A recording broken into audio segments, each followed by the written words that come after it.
competition across two groups. So this is Group B, Men in Blue Tokyo against the Wyverns. There's the team list in front of you.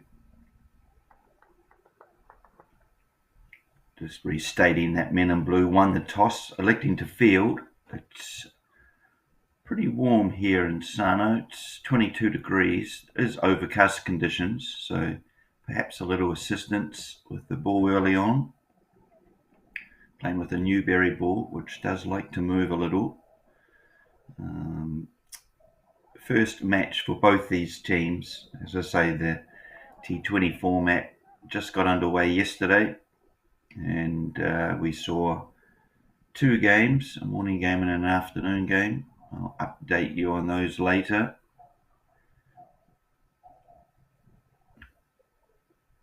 Back here, we are soon to get underway, just 2 minutes away from start time. So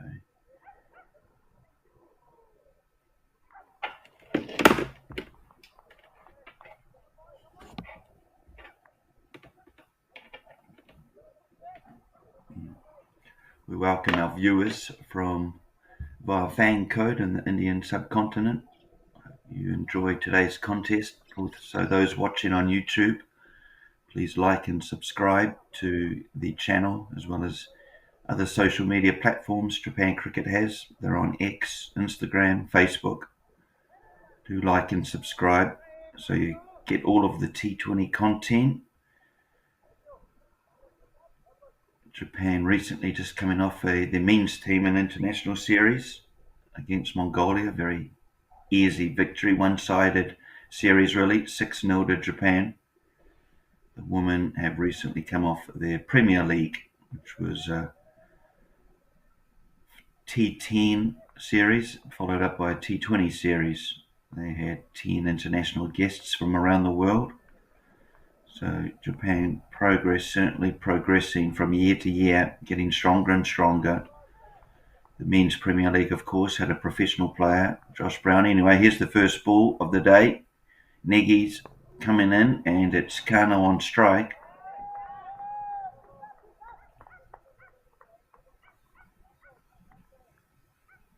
It's Kano and Wakuta who are opening for the Wyverns Cricket Club. Both these teams failed to progress last year.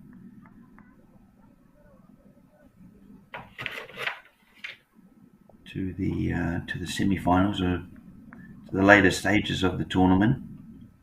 Second ball, this time it's been wide and adjudged by the umpires wide as well. So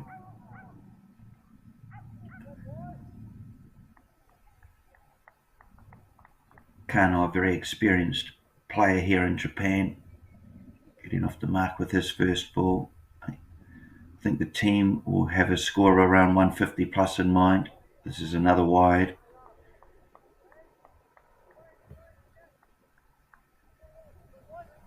And in the short format of T20, you don't want to really bowl more than 120, 125 balls. You saw in yesterday's morning game 14 extras, which is too expensive really in this form. The highest form of cricket here in Japan. Top 14 teams. Runs here to Wakuta.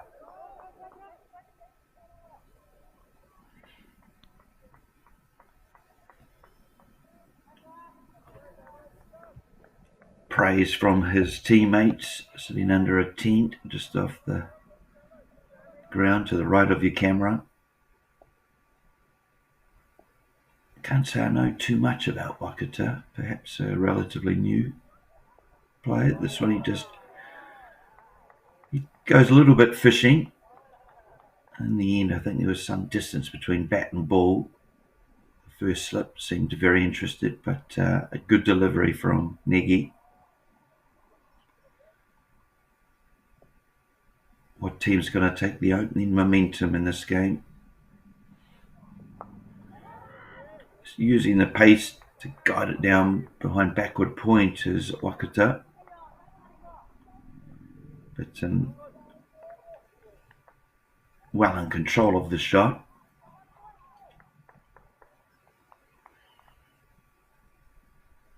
Nicky definitely bowling a short length there.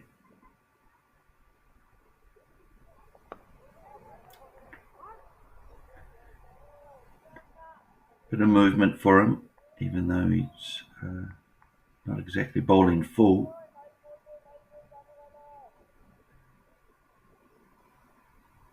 But the last ball was a testing one for Wakata. Almost forces the batsman to play a shot when there's no real shot on. An appeal, a half appeal, it'll fly away. I think the umpire will judge that to be leg byes. Just getting up and sort of hitting the body of Wakata.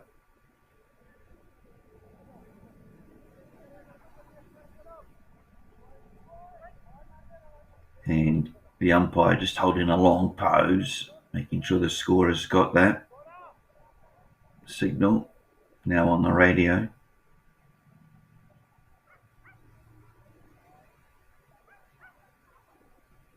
Question about the ball, the welfare of the ball. Umpire just perhaps attending to a bit of seam, let it come loose.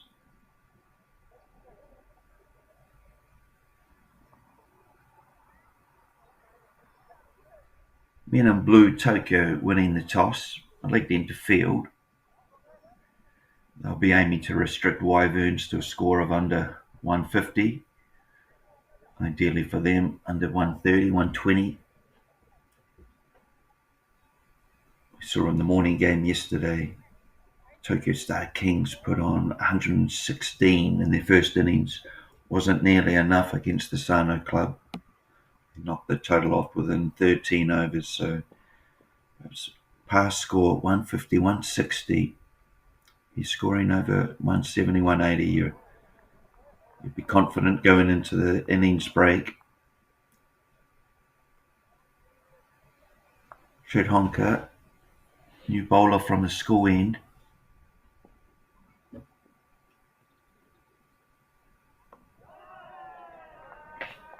Wakata just leans back and punishes it for 4.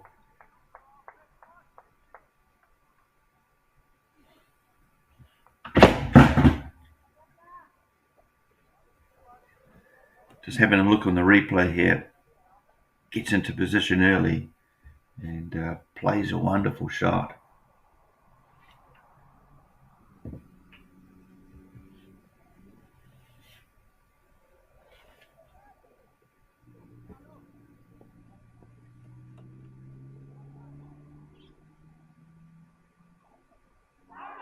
This time, a bigger appeal, but going down leg did seam off the pitch.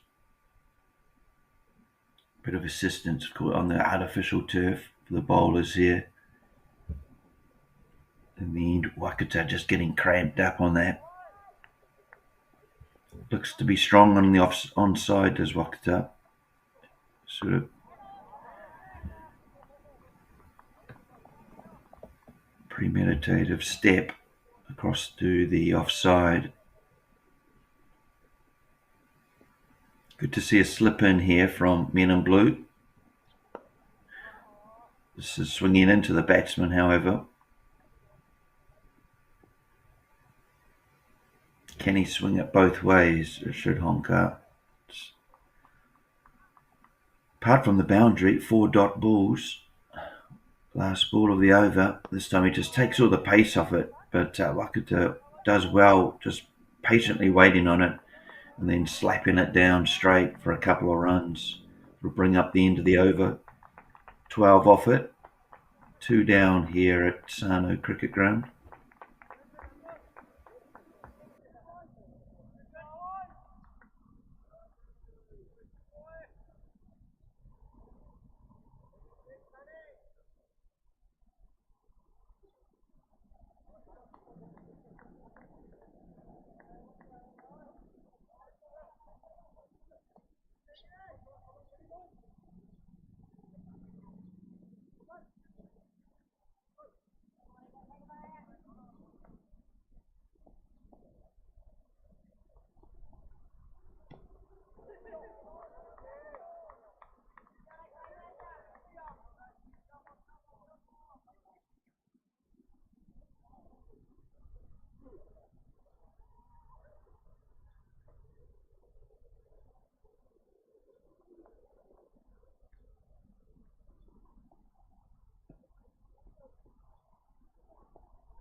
brilliant over from Negi. Just the 2 runs coming from it, but bowling beautiful outswing. Every ball consistently on line, making it very difficult for the batsman. You can see there Kano during the over was just using his feet to try and negate the swing. He also was batting outside the crease.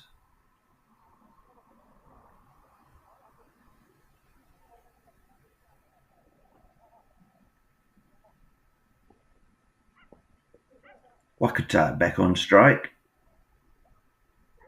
And, well, the in-swing beats everyone.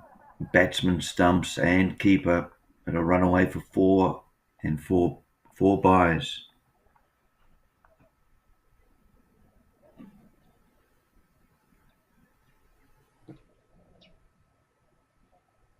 Definite in-swing here.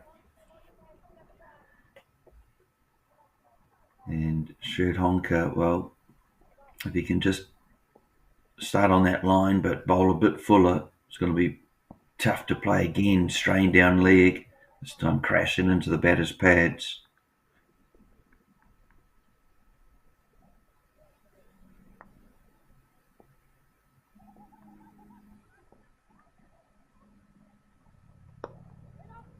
This time just bangs it in short, so no real swing, so it stays on its line. But it's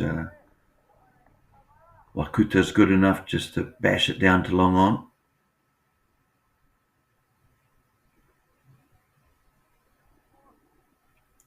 So, 2 very different bowlers really. Shidhonka in swing, Negi the outswing. Batsman having to adjust to each bowler. Just starts this one a bit wide and short. Fortunately, Kano unable to get onto it.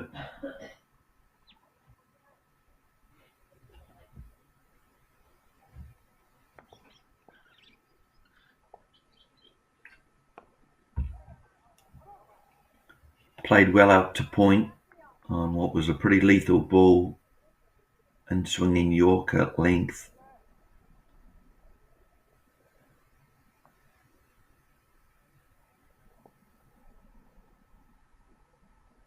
Plenty of swing out here for the 2 opening bowlers. Again, in swing, and Kano just respecting it, playing defensively back to the bowler. Brings up the end of the over. 4 overs gone here at Sano, 19 runs on the board.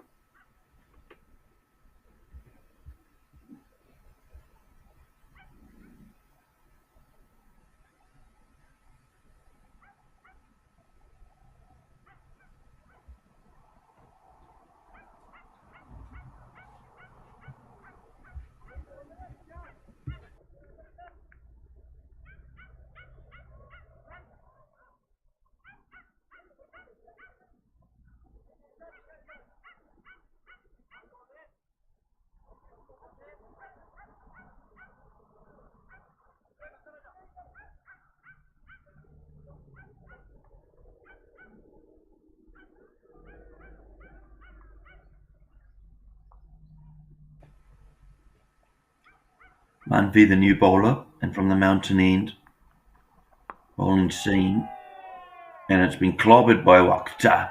It's been clobbered for 4 runs, almost 6, but a great shot. Having a look at the replay, not a bad ball, but Wakuta just climbs into it, and that's a good shot, and it'll feel good off the bat. He races to 14 now.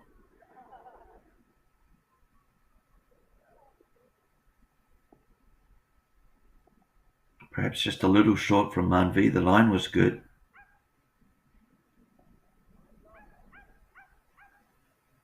He'll be looking to bowl a little bit fuller.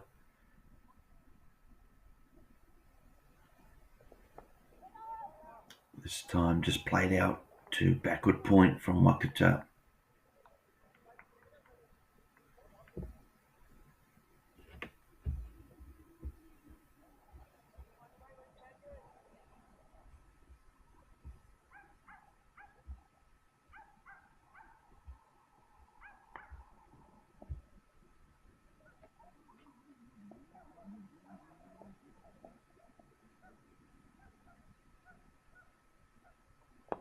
Manvi just takes a bit of pace off this one and bowls straight, trying to foil the batsman into a mistake, but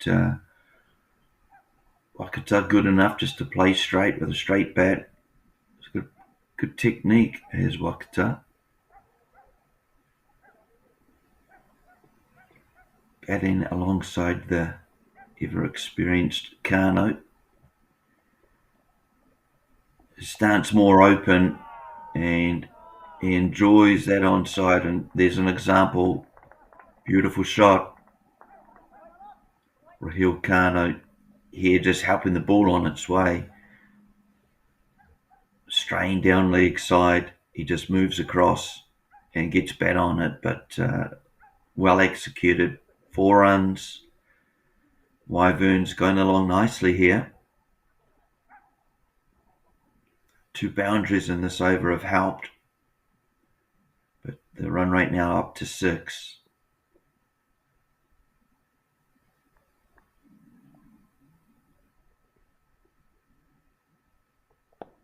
This time drives out, beats cover, so they will scramble through for a single. A lot of support coming from the Wyverns camp. They know the importance of starting this competition well. They'll be wanting to do better than they did last year.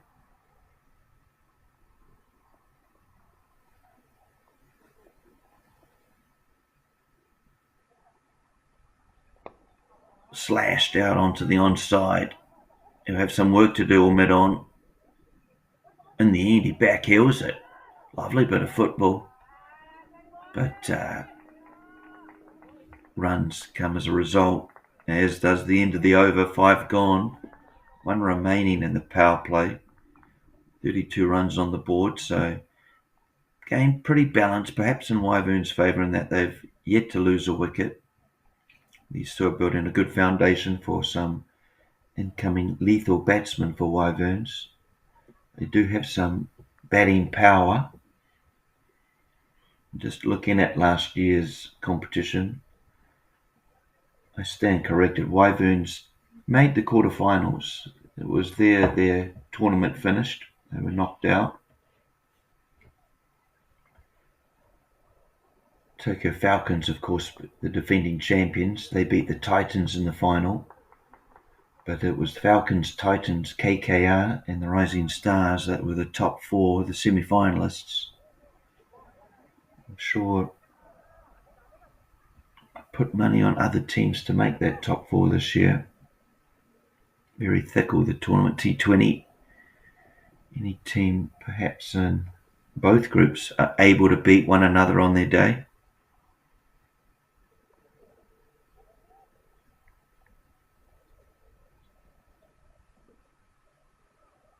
Men in Blue themselves, well, they didn't make the quarterfinals last year. They went out in group play, so pulled out onto the onside. Surely 2 runs for Wakata, perhaps a third. Third being taken now, and an appeal. But home safely is Kano-san. Slight bit of hesitation, perhaps just spotting that the fielder had made a little small error, therefore capitalised by taking that extra run. 3 from it.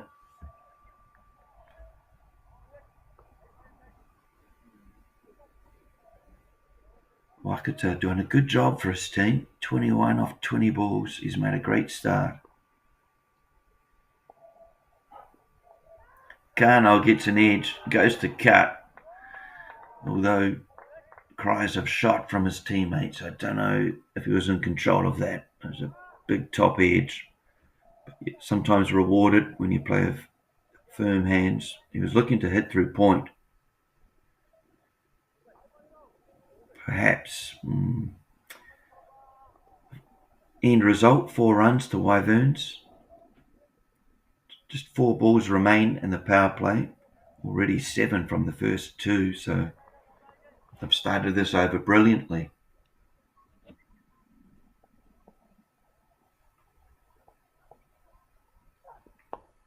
This time down the wicket, heading through the covers for a glorious cricket shot.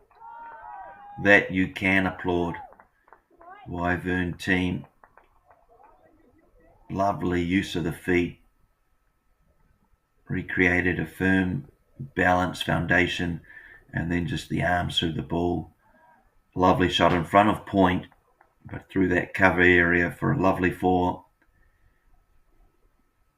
11 runs now from this expensive over already. Just the 3 gone. Final one of the power play.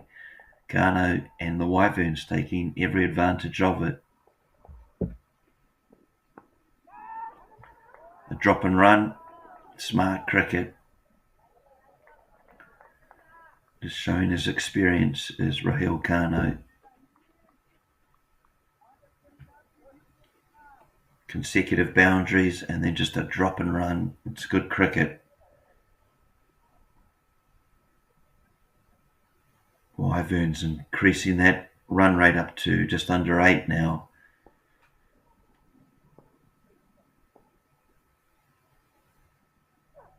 Full, and Wakuta plays a beautiful 4 shot.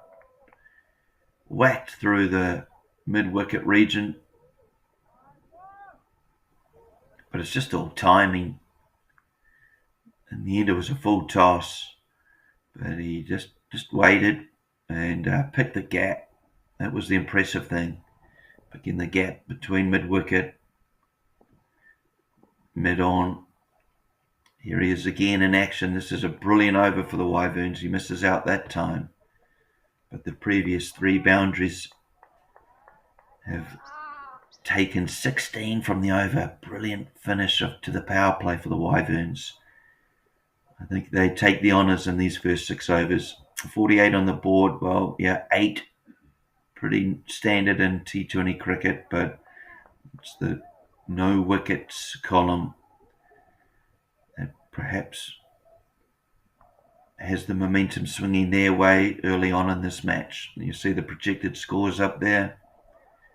They have wickets in hand. They will be able to increase their run rate, perhaps getting up to around 188, but 160 as well as we talked about par being 150, 160. So they're on track here, the Wyverns Cricket Club.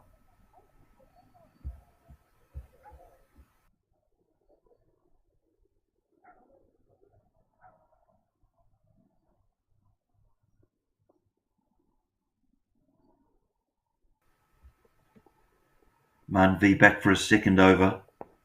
It's a good start. Just pushed out to long off for a single.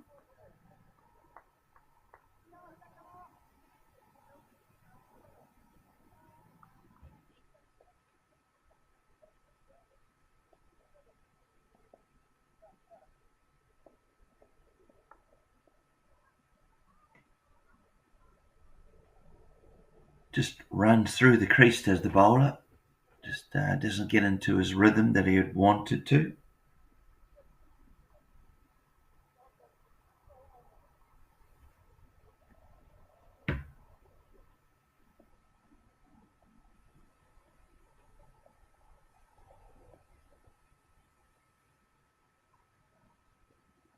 Wakita this time pulls and almost a chance for a catch there. This time he just doesn't find the gap he has been. And he certainly struck it hard. Saved 4 runs, did the fielder. You scare Wakita.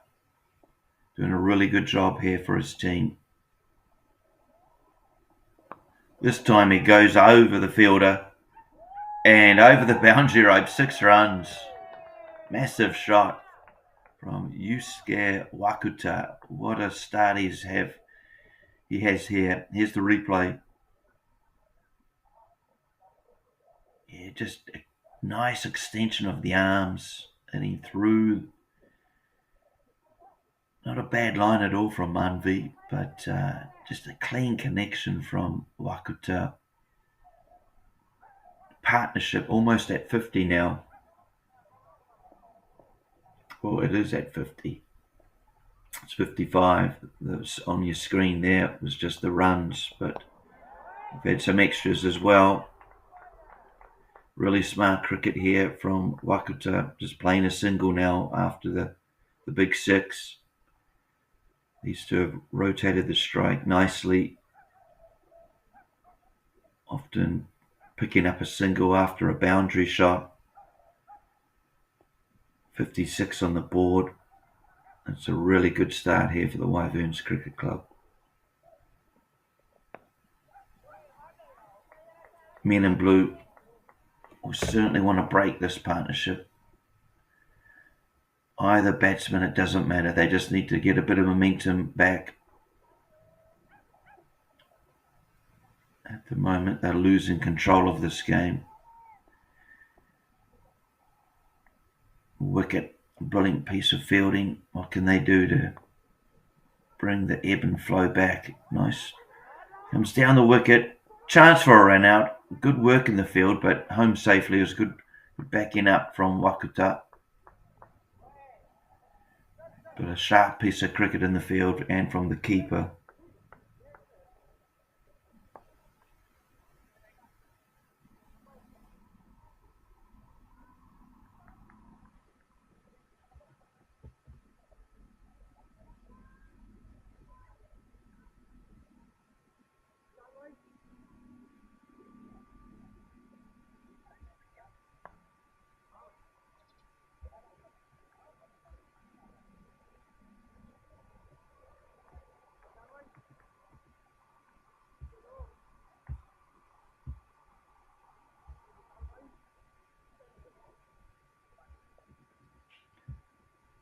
Projected score here, 160 currently.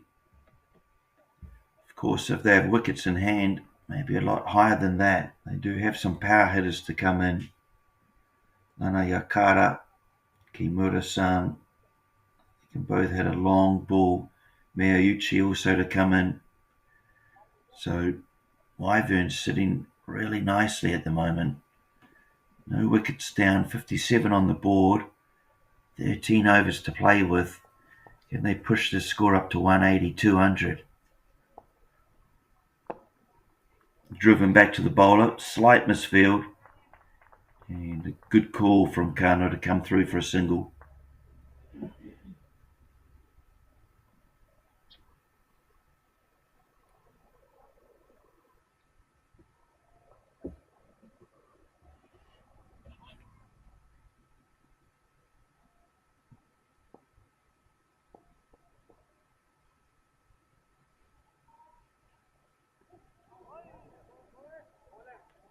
Looks to sweep, but beats bat. Sharp work there from the keeper. It's getting good turn here, Patel. His first over. He's bowling from the school end. Just bowling at a pace, helping. Oh, and a chance here. Surely a chance. Taken, caught. First wicket falls thanks to the turn and spin of Patel. Wakuta just aiming to hit this ball straight. In fact, probably pulling onto the onside, but the turn takes the ball to the outside of the bat, gets the edge, flies up, and in the end, a good catch taken from cover. Did have to backtrack, take it a bit over his shoulder, sometimes making the catch more difficult, but Wakuta has to return to the shed after making a great contribution for his team.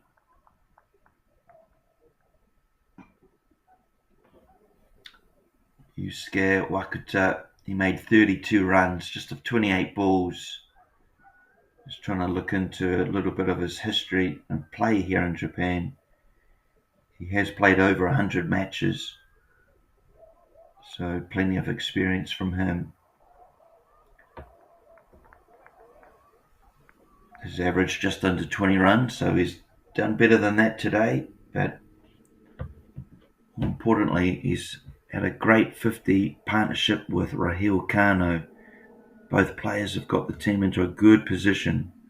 Miyauchi will be quite happy walking out here at 58 for 1 on the board.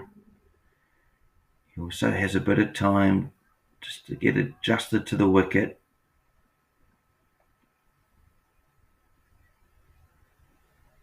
Can they put a big total on the board today, Wyverns?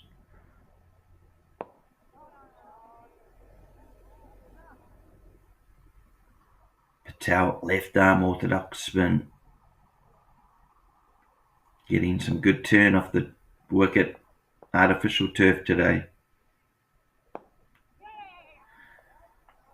Driven from Miyauchi to get off the mark. Brings Kano back on strike. But no, it won't be because that's the end of the over. So he retains the strike, Miyauchi. 59 on the board. 8 overs gone. That run rate is just over 7.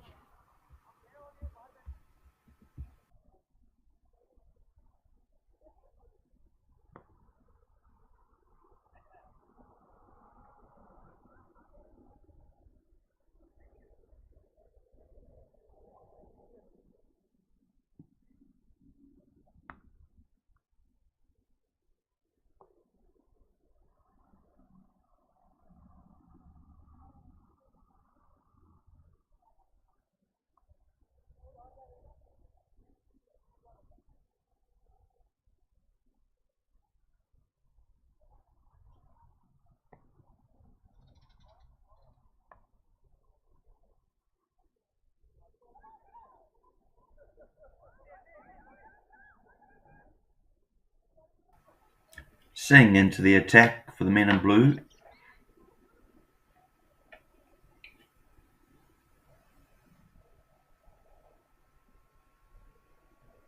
So Wakata having played over 100 matches, but looking at these two out here, Miyauchi and Kano, well, a lot of experience. Yorker length is defended really in the end from Miyauchi. Looking at the stats of Japan Cricket app, Miyauchi's played 247 matches and Rahul Kano 232 matches. So a lot of experience, a lot of games from these two. Those games would be domestic games, but also international Japan games. Just driven out to cover. Collected well from the fielder there.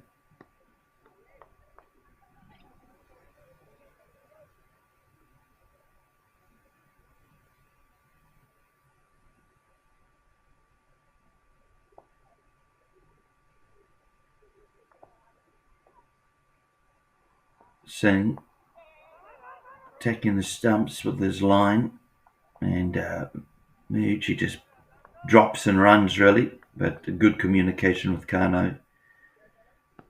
Good single taken. Extremely important in the game of T20 to run well between wickets as well as hit boundaries.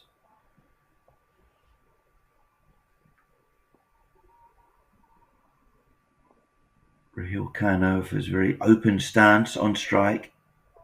It's a wide ball given. Just has a slight pre-movement that makes it less side on his stance.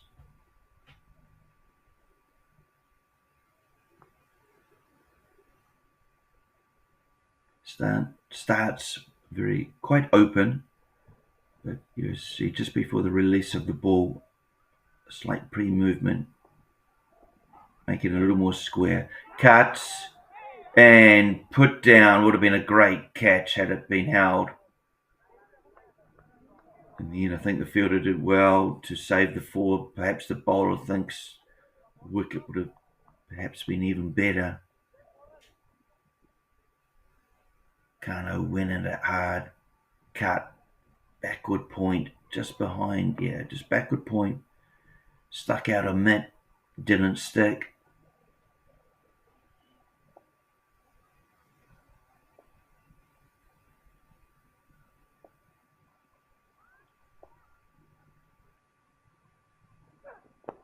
Miyauchi can only but drive this. It doesn't really time it. Singh doing a good job for his team here, just wrestling a bit of momentum back Men in Blue's way.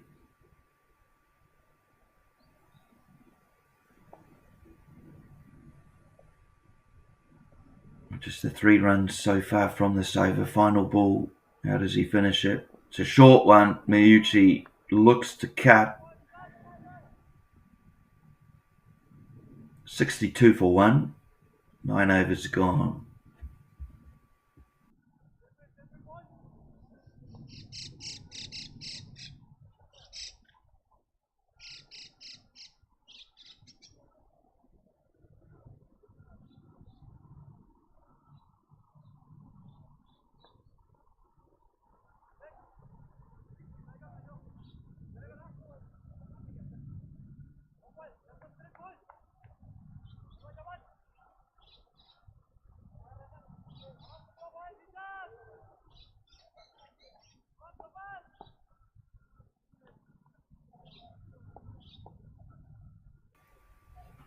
Patel back for a second over, and why wouldn't you? He started the first over brilliantly. Only going for the 2 runs, but taking the key wicket. First wicket for Men in Blue. He is getting good turn out there and bowling a good line and length. Has a go at it, Descano. Hasn't got all of it and should have been gone, really, but a drop to catch will allow him to come back for a second and remain at the wicket. Yeah, bit of danger hitting against the spin. Out to deep mid-wicket, who really should have held on. Got into position easily. Had the reverse cup out, but fortunately for Kano, he puts it down. This time, Kano just turning in front of square for a single. He's going at a runner ball, so he's doing a good job. Miyuchi's just been out there for the 7 balls thus far, but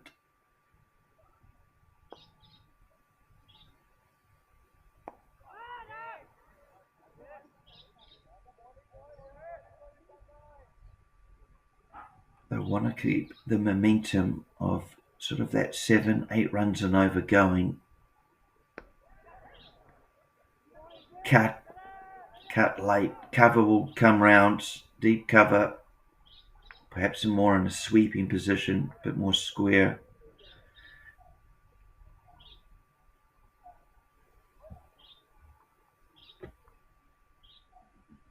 Miyuchi extremely quick between the wickets.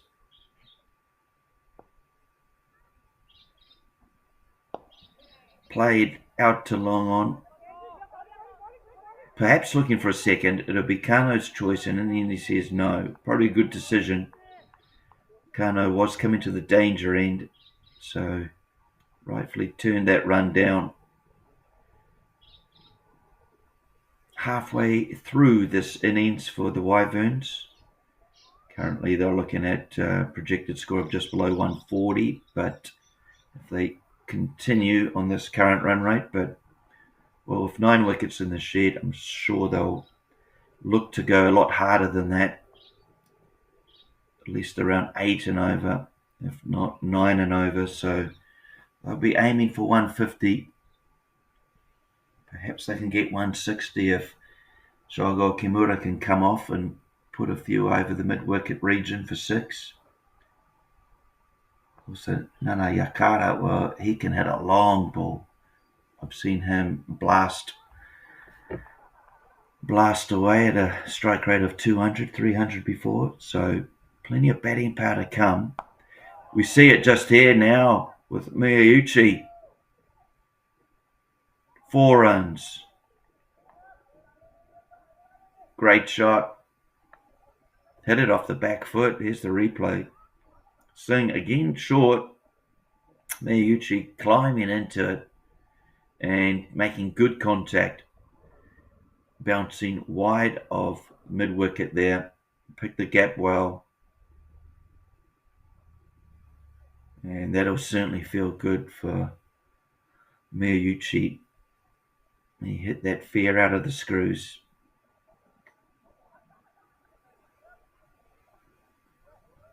Can't afford to bowl short to Miyuchi. He picks up length well, picks it up early. This time it's full. Mid-wicket stops it, and in the end will also reclaim it.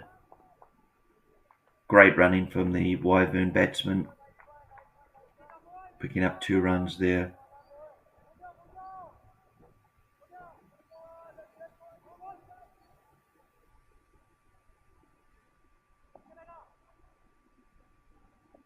Good start to the over for the Wyverns. This time, just using soft hands as Miyuchi, playing behind point down to short third man, but playing it fine enough and able to get through for a single.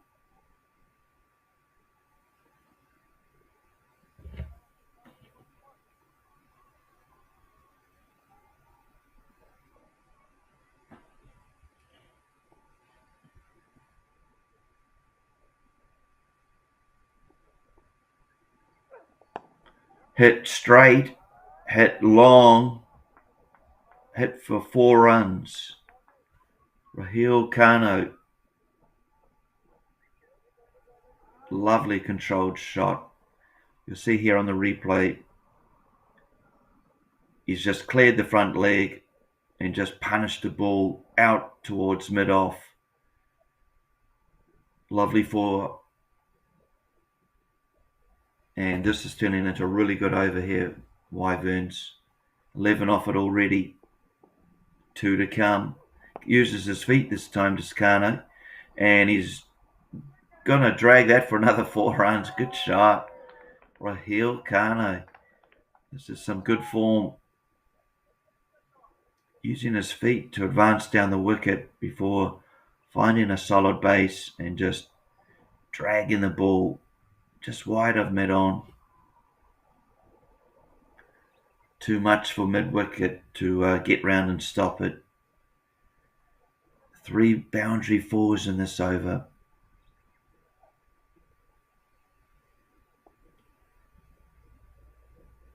Final ball, Singh under pressure.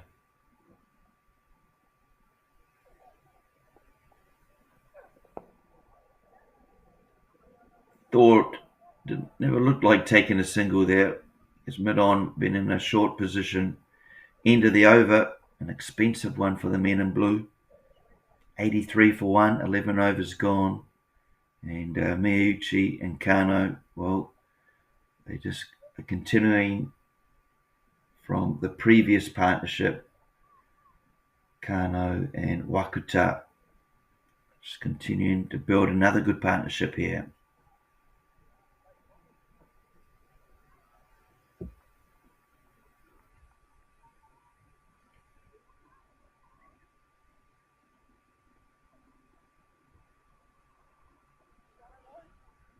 They're in such a good position at the moment, Wyverns. I'm interested to see who they'll send out next with the bat. They're in a position where they can just afford to send pinch hitter, really. So whether that's Kimura or Nanayakara, I'm not sure. Could be someone else in their plans, but they are certainly in the driver's seat of the Wyverns.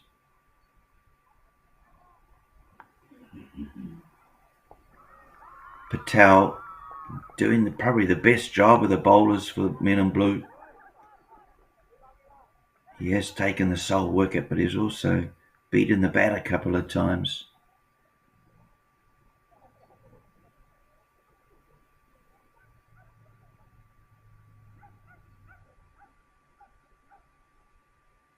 Vishal Patel. This is his 3rd over. Bit full driven, but he's got cover there. It's a good line. You just want to pull back a little bit on the length. Bring the edge into play for Miyuchi. This time he goes onto the back foot. Slaps it out to long on.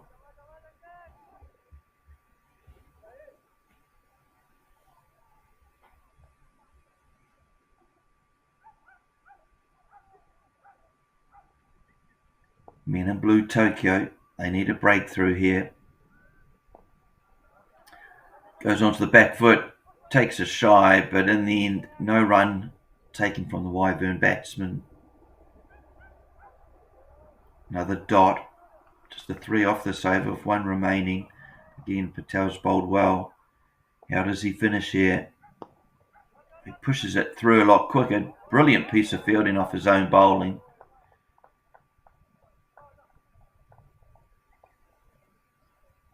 But just push that ball through a little bit quicker. But still getting turned. He's bowled well for his team as Patel. They haven't had much to cheer about, Men in Blue.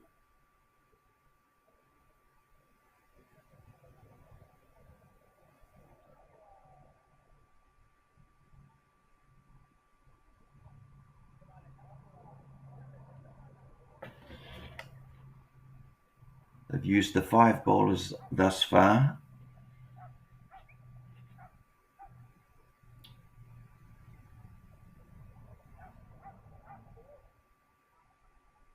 Both opening bowlers, actually, Negi and Sridhanka, bowled well.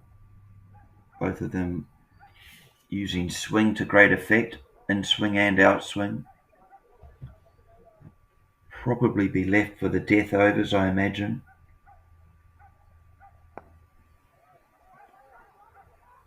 Wormick is the new bowler, so this is bowler number 6 for Men in Blue.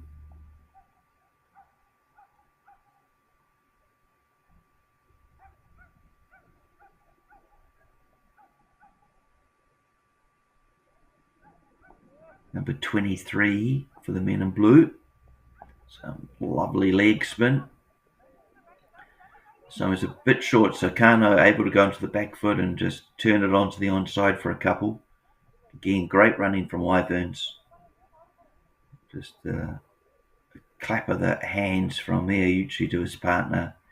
We know how quick Miyauchi is, but Kano, well, a few more years in the league, so he's doing a good job here. Running hard with Miyauchi, picking up 2 on that previous ball.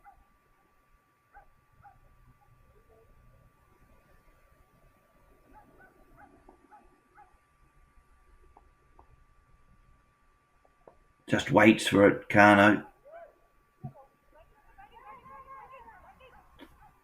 Again, in the end, no, just the 1 run. But yeah, a lot of variation here from the bowler. You watch it coming out of his hand, watch his wrist. He's cry of catch, but always falling short of gully. In fact, it's third man, short third man.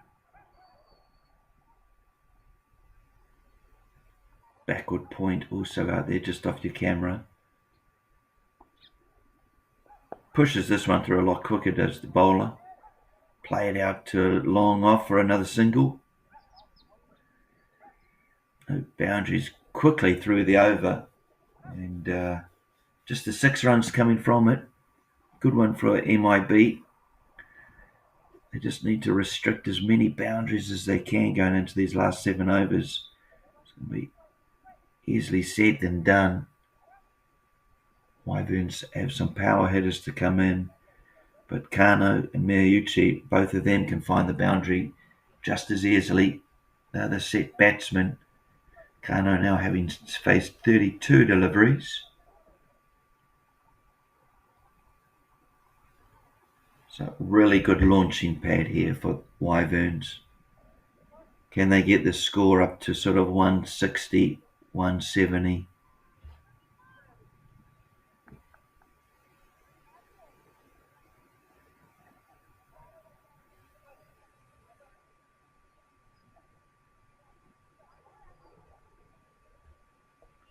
Bringing back one of the opening bowlers, Sridhanka. His bowling is in swing, which may not be a bad plan, or perhaps the captain here just needs a breakthrough, needs to cease this partnership from building any further. The in-swing in there won't be easy for Kano to free his arms, but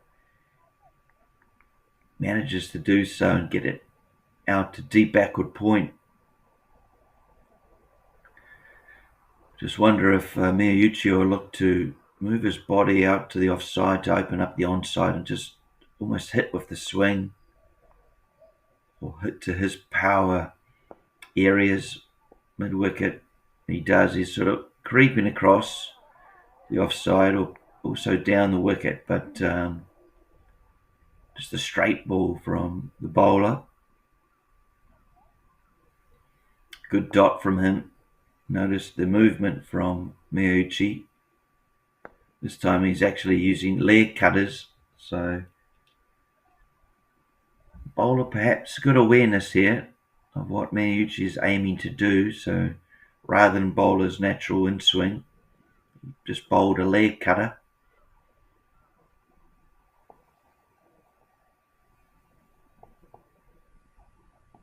This time Kano opens up the onside and plays a 4-run boundary shot.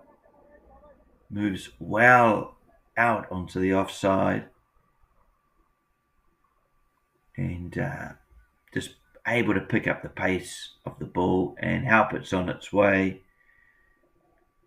Just picks the gap between short fine leg and square leg, and well, this quick Sano outfield will do the rest. Another 4 runs to the total. The Wyverns creeping up to that 100 mark.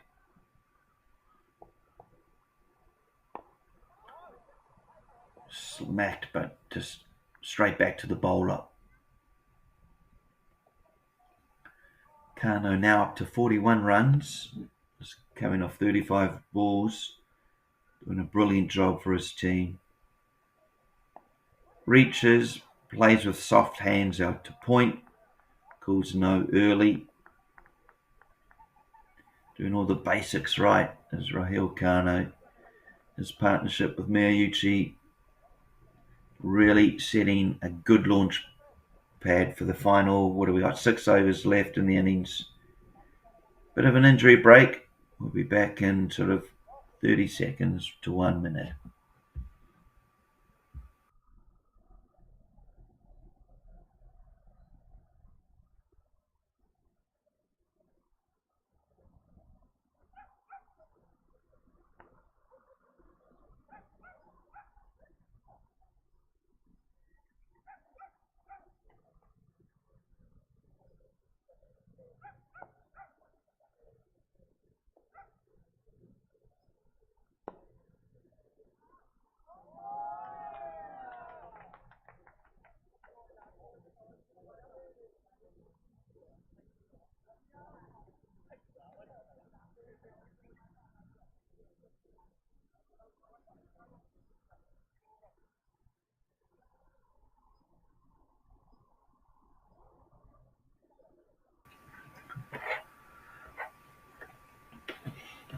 Wasn't really an injury break at all. It was just a chance to take on some water.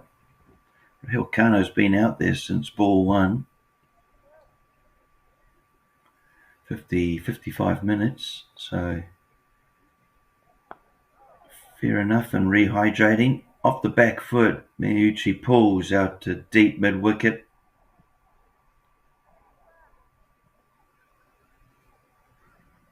Hit it so well that the fielder was onto it, and just the 1 run was the result. Kano smashes. He may not have got all of this. Chance out deep and taken. Rahul Kano's wicket falls. He probably didn't get into ideal position on this one. He hasn't made a mistake up until this point, and he just stretches for it and dragging out to long on. Well, it's a comfortable catch for the men in blue. The second wicket falls. It will bring out another destructive batsman, though, from the Wyverns.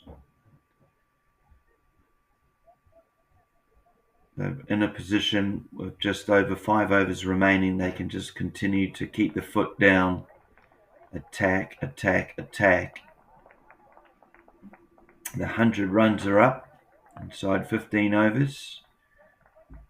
Looks to be Shogo Kimura. It is, number 66.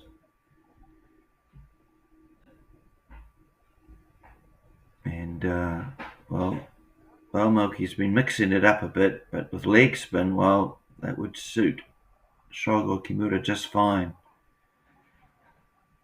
Especially if he was landing it a bit straight or a bit down leg side. Shogo will just climb into that. Very strong player on the onside, but has also learnt the offside game. And we see an example there. Just the one taken, but nice shot to get off the mark from Shogo.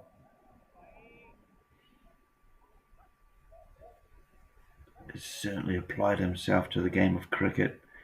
Travelled to Australia and Sri Lanka to learn the art. So he can play all round the wicket. Obviously, the onside is his major strength, but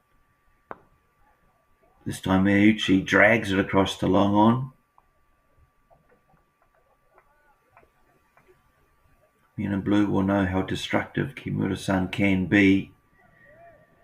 Bowler will want to limit the damage done. Interesting to see that they've taken another fielder across to the offside. Perhaps the plan for number 23 is just to bowl full and wide of off stump. No. Good cricket here. Just to drop and run onto the onside. Another run. End of the over. Kimura-san will retain the strike. 106 runs on the board for the Wyverns. Going along really nicely. 30 balls remaining. They'd love another 60 runs. If not, perhaps around 50.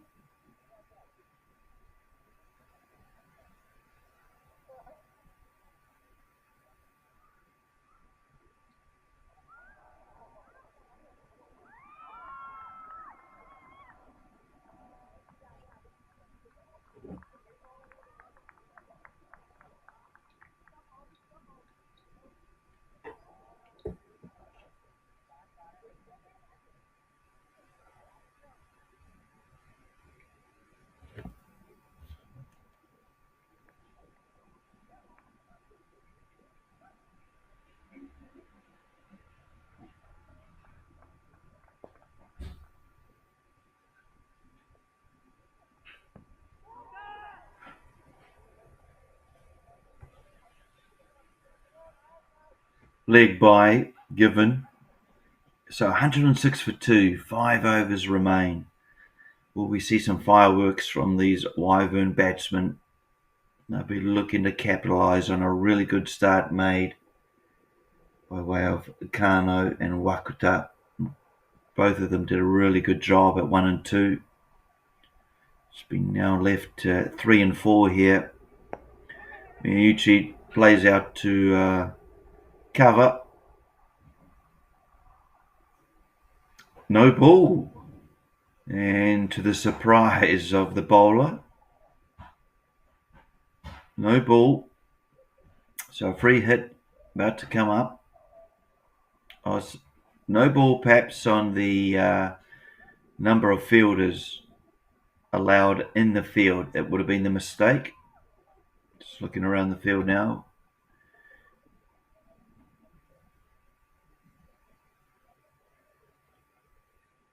So having an extra fielder in the outfield was the reason for the no ball. Still results in a free hit. Miyuchi is going to look to climb into this one. Wataru probably looking to eye up that mid-wicket, square wicket region. We may see him use his body just to step out onto the offside to create some more room. Should Honka just playing with his field a bit, and also checking, of course, that they've got regulation numbers inside the circle.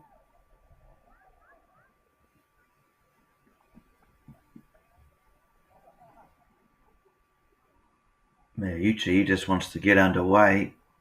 It's taking a moment himself now to check the field placement. So, free hit. Miyuchi does step across to the offside, but he just bashes it down to long off for a single.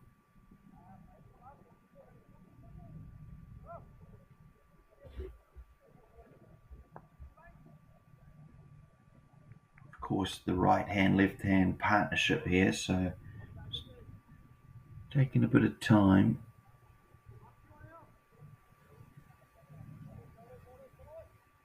Between balls to get the field setting correct.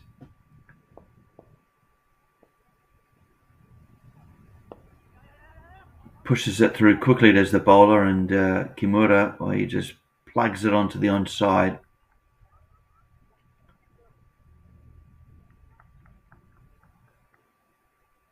It's a good shot, and also good idea just getting Miyuchi back on strike. He is the senior partner of the two. He's been out there for 25 balls. Sure, both batsmen will have aggressive plans in mind.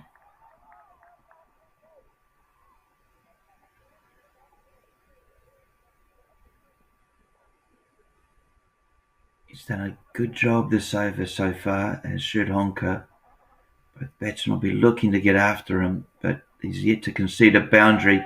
This one, however, is being hit and hasn't been struck well from Miyuchi. Chance for a run out, no, and backed up behind the wicket there. So in the end, 1 run to Miyuchi. He didn't get all of it by any means. Fell well short, however, of long on fielder.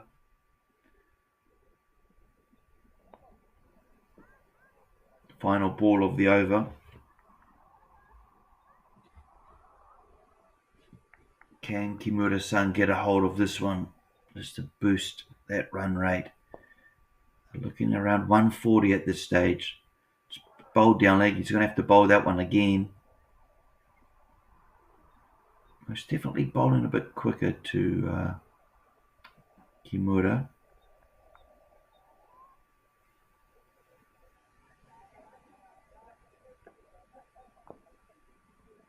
Just looking to bowl down that line, whereas I'd perhaps bowling or 5th, 6th stump line would be better, or fuller to Kimura-san. Looks like Sri Lanka is just targeting the pads. There's no more swing there. This is just defensively played back to bring up the end of the 16th over, 113 for 2.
Number 51, Naveen Negi, bowled brilliantly at the top for his 2 overs. Beat the bat a number of times with his outswing.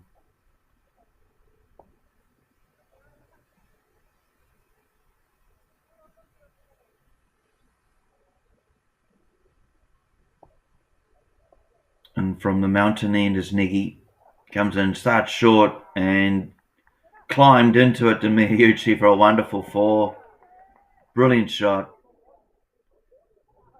He picked up the length well, did Miyuchi, and just played it from high to low as well off the bat. Kept it down on the carpet, picked the gap beautifully, and just struck it so well that, well, fine leg, and mid-wicket had no chance in stopping that. Good powerful shot from Miyuchi. Jumps up to 29 now.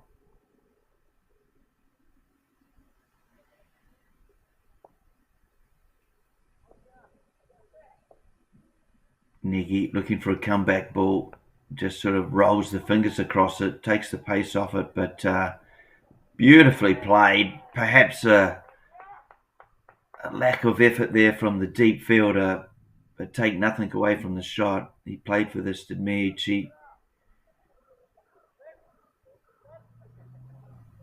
It was a variation of ball from Negi, but Miyuchi good enough just to wait patiently, play a late square cut, and just sort of using his wrists also to help guide it. Consecutive fours for Miyuchi. This time he's tried to stand tall and play it out over the covers, and he's done so for 6 runs. Oh my God, what a shot. This is a wonderful cricket shot from Wataru Miyuchi. He stands off his back foot and just punishes it over the cover region for 6 runs. Ah, that'll make the highlights reel. This time, goes straight, gets an outside edge, half a chance. Keeper was interested, Point was interested. Neither of them able to make it. So Miyuchi has gone 4-4-6 and gets away with a single.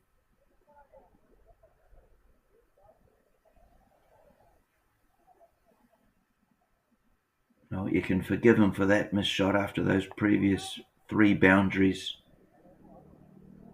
It's just boosted that run rate up now, just under 8. Suddenly 160 is back on board for Wyverns. It's funny how this game can quickly change just within a matter of 3 balls. Miyuchi races to 40 now for 31. Negi, who bowled so well in the first 2 overs, well, the figures don't look so good now after the opening 3 balls. Kimura-san gets into the action and gets into the action with a 4. This is a huge over for the Wyverns. Shogo here just removes the front foot, gives himself a bit of room, hits straight,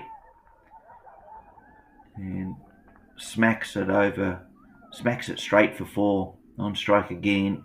Final ball of the over. Already 19 off it. Doesn't do justice to Negi's figures after those first 2 overs, but it's cricket.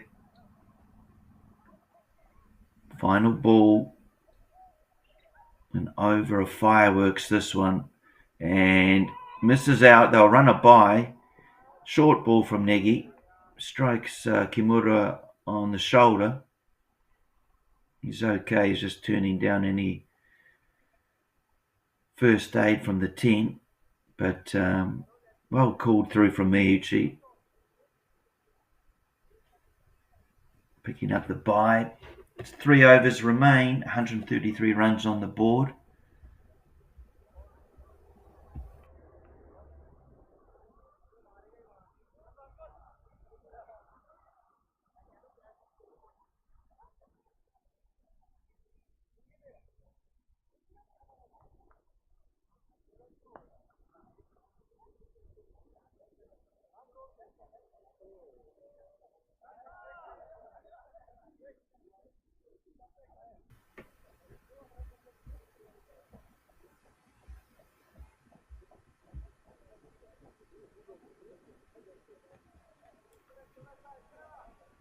The bowler will be looking to come through and around.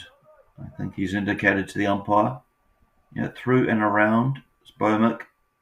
And Can't believe he misses the stumps on that occasion. Beats bat and bail.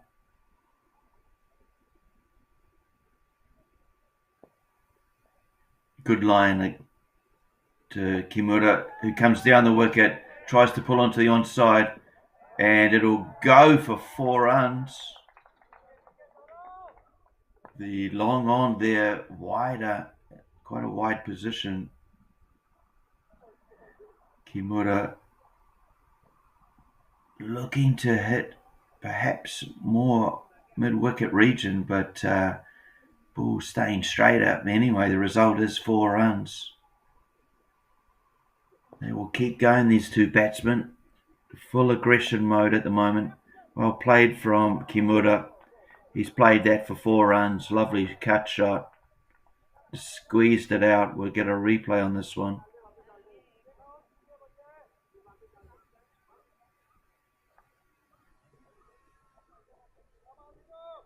Yeah, just squeezes it behind point. It's a good shot. Another 4, consecutive 4s.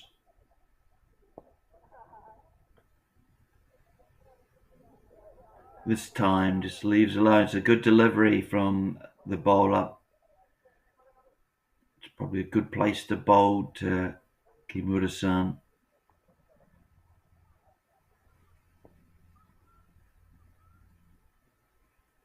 Oh, no, please, no. We've seen it, a man-cad, and given out, he's man-catted him, but the umpires, perhaps the captain has withdrawn his appeal, or I'm not sure what happened there. It was definite man-cat, and Miyauchi was well out of his ground, so it actually set off for the 10th, but then was stopped by the umpire. So maybe some good sportsmanship here from Men in Blue, perhaps the captain withdrawing the appeal, and play continues. No loss of wicket. Kimura comes down, big leap forward, but back foot kept behind the crease. There's a good lunge from him, trying to get to the pitch of the ball so that he negates the spin and can drive through it. This time reverse sweep doesn't work out, but it beats everyone, including the keeper. It'll run away, won't make it to the boundary line, but perhaps 2 byes picked up. And end of the over. An interesting one. We had a bit of everything. 141 runs on the board. 143. 12 balls remaining. Can they get up to 160 at the Wyverns? As for MIB, well, they just love to take a wicket here. Try and bring a new batsman into the crease. So they're just not as well adjusted.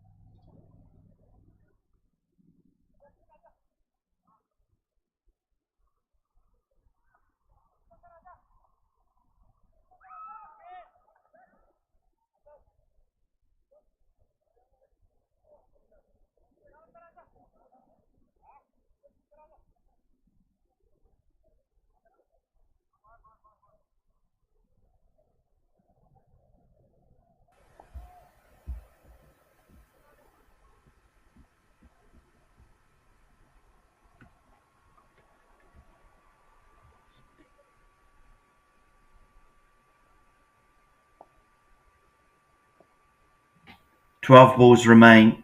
Miyauchi on strike. He's carted this for 4 runs. Miyauchi in some fine form here.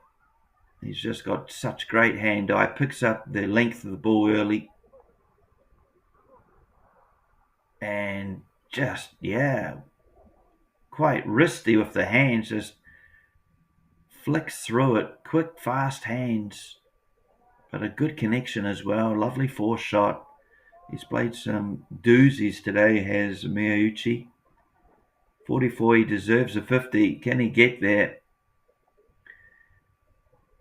This time he's almost falls over and giving himself room, but spills out to the onside. Because both fielders are in deep positions out there, it's a comfortable 2 for these two batters.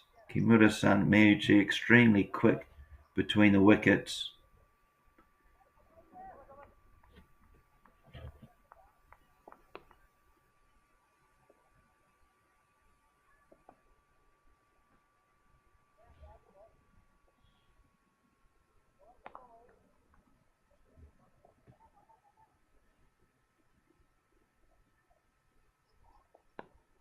This time off the back foot, hits through the covers, and manages again to dissect the field. Fielder's good enough to keep it from running across for 4, but a slight mistake, and look at these two run. Oh, this could be gone. And perhaps so, but you can understand them going for... I have to wait to see the umpire signal on how many they actually completed. But the running speed between these two, it was a tight decision, but umpire made the call. Out, run out, Wataru Miyauchi.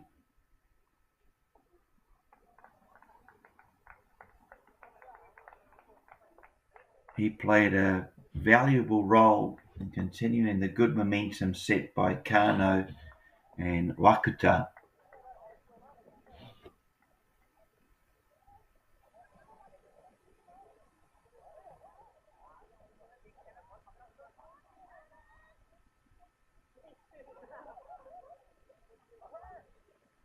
So they were, in fact, coming back for their 4th run when Miyauchi was run out. So they get the 3. I talked about the speed between wickets, but I didn't expect to see them attempt a 4. Although, looking at the score,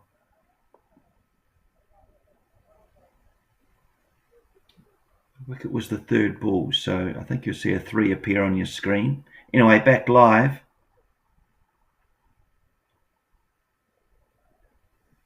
Negi continues his over. Just the three balls remaining in his spell.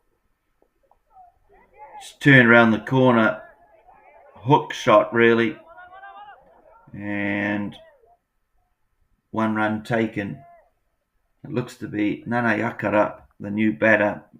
Extremely powerful, strong batter. Perfect situation for him to come in. Just under 2 overs remaining. Alongside Kimura, both batsmen will be just looking for that boundary rope, trying to capitalise. Every run crucial.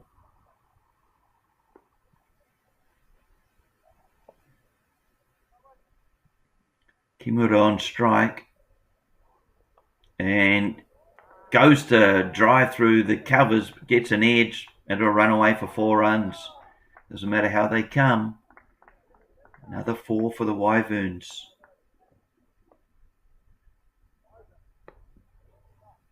Just the replay here. It's a good place to bowl, actually, to Kimura. Take away that danger of being hit through mid-wicket. But Kimura hitting through the ball powerfully. Well, the ball just raced away off the edge. 14 off this over. 1 ball remaining. It's been a good one, even given the wicket on the 3rd ball. This time, Kimura just plays into the ground for no run. End of the over. 157 for 3. It's been a brilliant innings so far from Wyverns. I would love just to push up to the mid-160s. Who knows, maybe even 170. Final over coming up, 6 balls remain.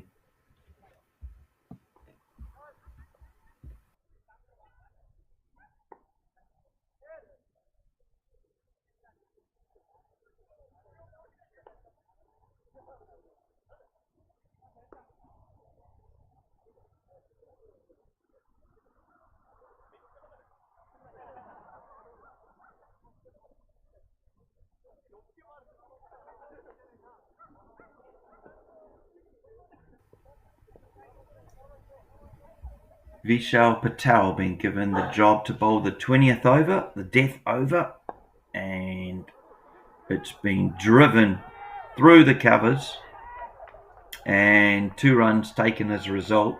Good shot from Nayakara.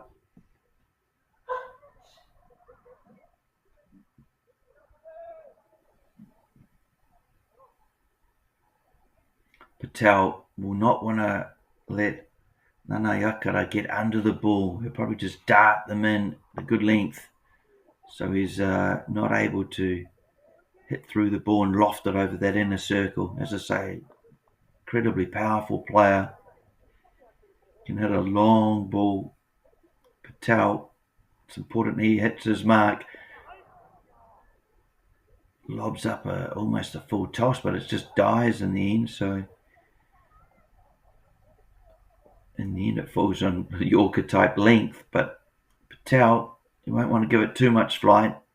It's a better ball. Kimura quickly through from the non-striker's end to take face in what is just 2 remaining balls of the innings. Can the Wyverns finish with a boundary? Will Men in Blue be comfortable chasing this score mid-160s?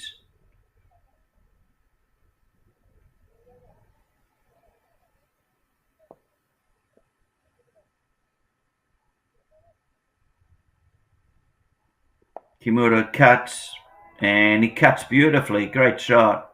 4 runs. Oh, it's a good place to bowl to Kimura, but he's got the art of that shot down pack. Displays it beautifully. Just uses the pace of the ball and just with quick hands cuts behind point.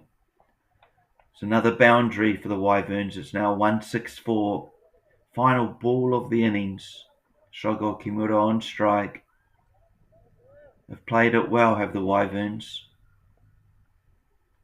And wide, and will it be called wide? Yes, it will be.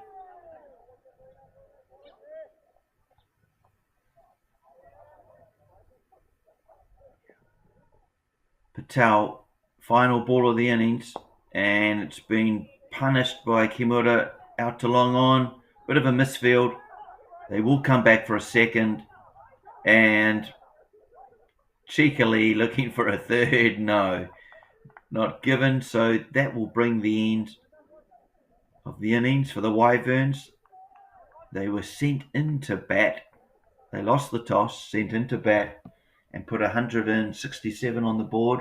I'll just quickly run through some of the highlights. Well, each batsman did their role, played their role beautifully for Wyverns. Rahil Kano and Yusuke Wakuta at the top, both of them put on a really good partnership. I think it fell around 58 for the first wicket. And then that partnership was just continued with almost another 50 partnership between Kano and Miyauchi. It was later joined by Kimura. All 4 batsmen did the job. Miyauchi top scoring with 49 and Kano the 41. Wakuta 32, Kimura 25. In terms of the bowling, well, all were a little expensive. Perhaps the 1 for 21 from Vishal Patel, perhaps the standout. We'll join you in around the 9 minutes time for the chase in the innings. Men in Blue chasing 168 for victory.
भाग के आओ लेके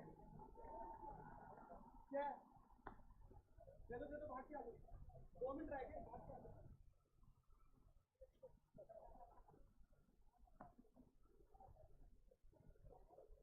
जाओ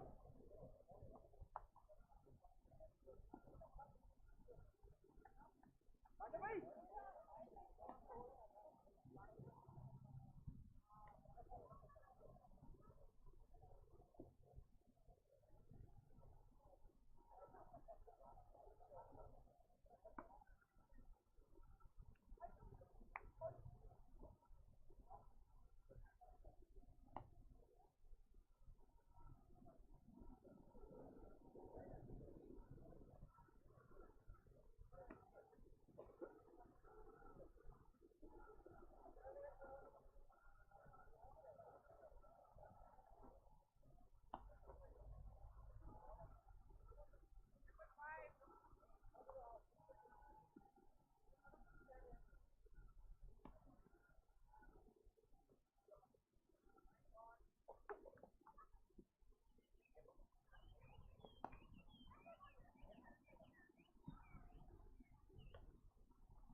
So welcome back to Sano Cricket Ground.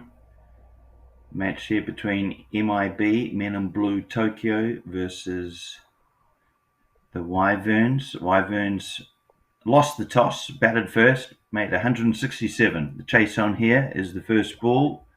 Our cameraman giving us the wide angle view of the first delivery. The chase begins for Men in Blue. They didn't make the playoffs last year, so they will be looking to start this tournament well. I think it's Panwa on strike. This one just through to the keeper. Kubota-san bowling from the mountain end here at Sano. Big tall Japanese lad. Doesn't mind banging it in short as well as bowling fullish length. You'll get plenty of bounce out of this wicket. This hard artificial turf here at Sano. Started on a pretty good line and length, just travelling through to the keeper Miyauchi there.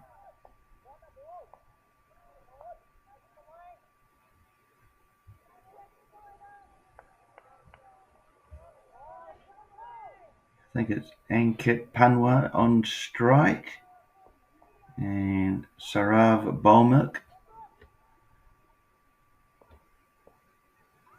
who is the non-striker. Punched over the covers, will go for 4 runs. Oh, great effort out there from the Wyvern fielder.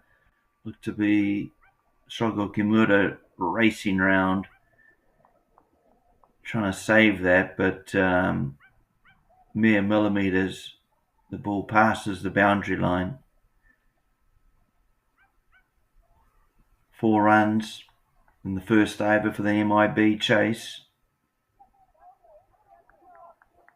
I think that was Panwa and Kit Panwa who is on strike.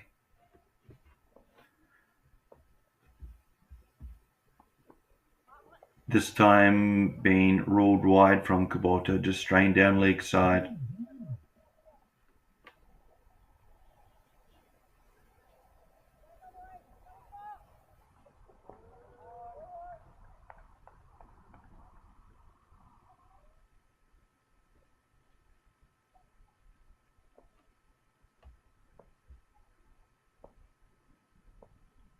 Fourth ball of the over for Kubota. This is just played defensively back. Rahil Kano in there at short mid wicket. Important for both teams how they go about these first 6 overs. You don't win the game in the first 6 overs, but it certainly sets the tone as to how you're going to go. Played out to third man, and Miyauchi running a long way to gather the ball. He's run 20 metres from his stumps, but running through to the next over, I guess. There we go. The score board is up on your TV screen. Panwa, who played that beautiful 4 shot, going up over covers. Balmuk yet to face a ball. Will do so here. New bowler. Sorry, this is the final ball of Kubota's over.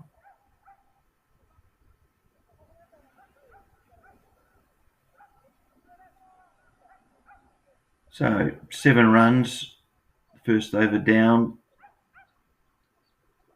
Runs required at the beginning of the game. Yeah, just over 8. Should be an exciting game here. The weather in Sano, what's it doing? It's pretty overcast, as you'll see on your screens. It's 22 degrees.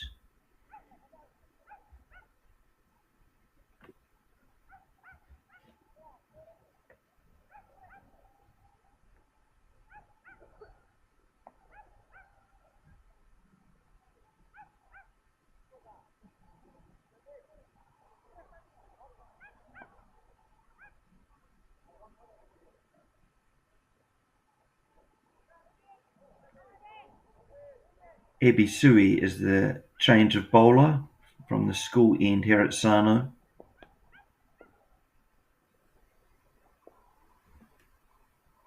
Just ambles in, gets a bit of a away swing.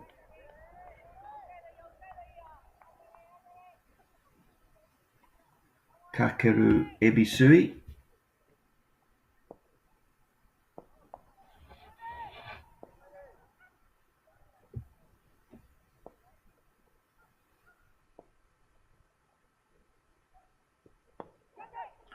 Smacked out over the covers and smacked for 4 runs. In fact, yeah, 4 runs it is. It's a good shot.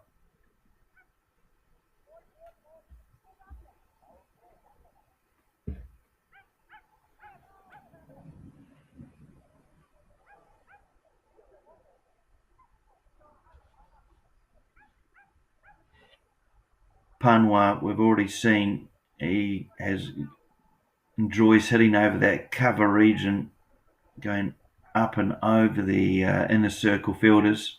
This time he just plays into them, in fact dissects them for a single.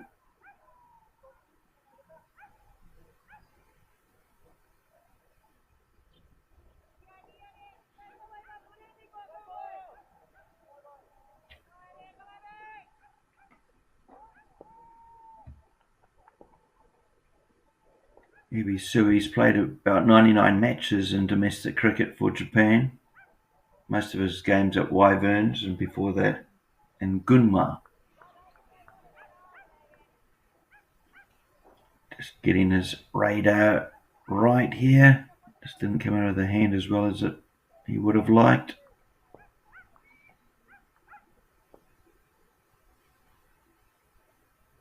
It's a better line and length from him.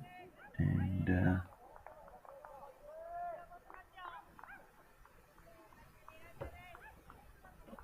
supported there from Kubota-san with his years of experience. Word of advice perhaps, or just support. Slip in place here for Ebisui. Can he use his outswing? This one's played out into short cover where Kubota is fielding and continuing to work on the shine of the ball. Final ball coming up for Ebisui.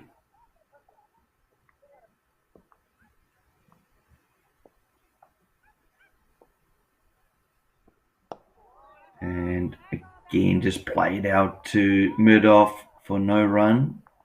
End of the over.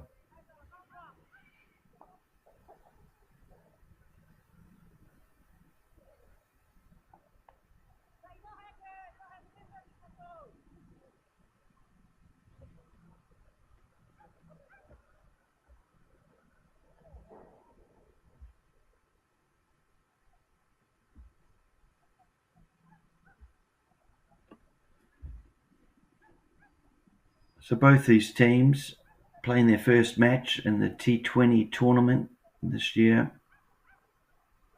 Neither team, well, the Wyverns made the quarterfinals last year, but MIB, they were knocked out in the group stage. They'll be looking to make amends to that. Oh, goes to pull, but it gets the bottom edge, toe edge of the bat, races out to third man. And they'll jog through for a single.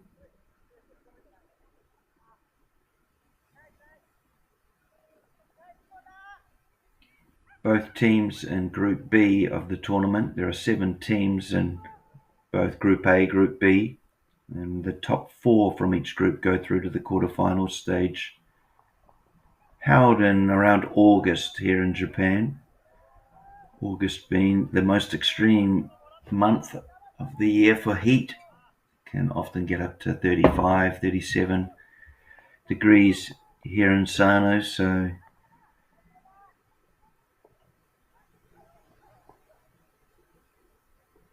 it's a game of attrition as well as the cricket skill. It's a good ball. Batsman almost giving himself some room, but in the end having to stretch for that ball, which was within the line, was within regulation.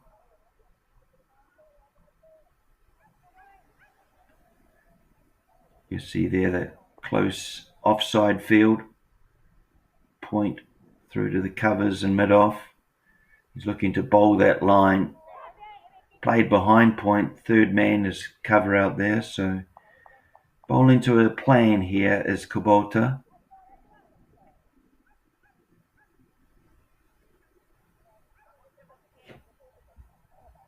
MIB, they'll be wanting a solid start like the Wyverns got. They'll want to put on sort of 50 or so for the first 6 overs. They got off to a really good start, did the Wyverns. This one wide but within the line. That's a great delivery in T20 cricket. Even if Panwa is good enough to get bat on that, it's just going to fly out to point or third man. So bowling good lines or bowling to the fielding plan of the captain is Kubota. This time being given ruled wide.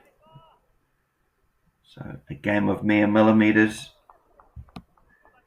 Just erring on the wrong side there was Kubota. Panwa looking to get after anything that's short. Onside and offside. We've seen him play a couple of lovely offside boundary shots.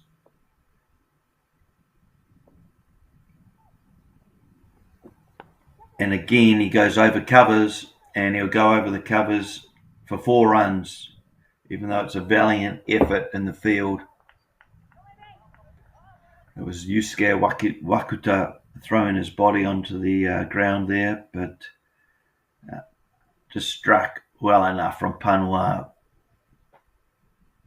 Ball travels across the boundary, and it's a good start here from MIB.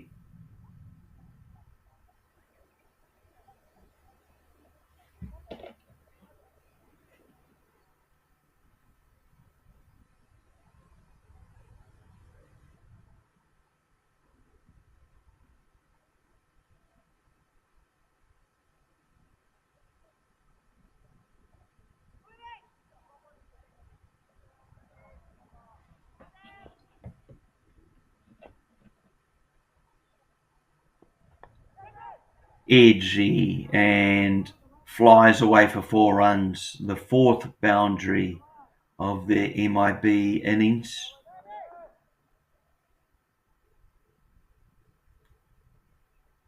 Here's a replay. Looking actually to play over covers, so edgy and probably the least pretty of the 4 boundaries so far. The other 3 boundaries coming off Panwa's bat.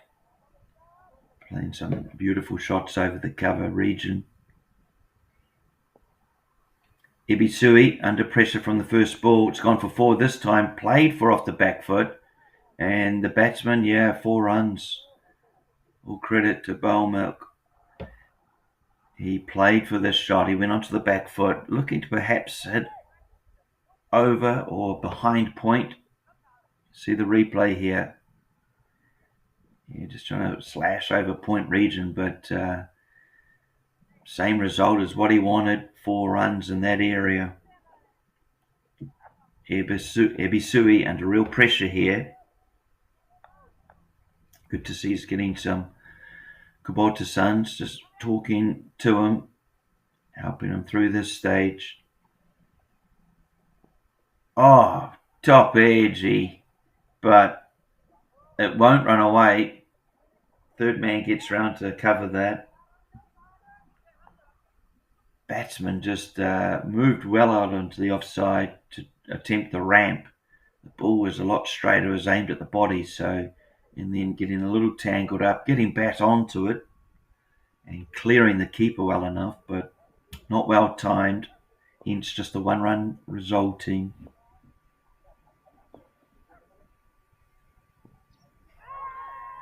An appeal from behind the stumps.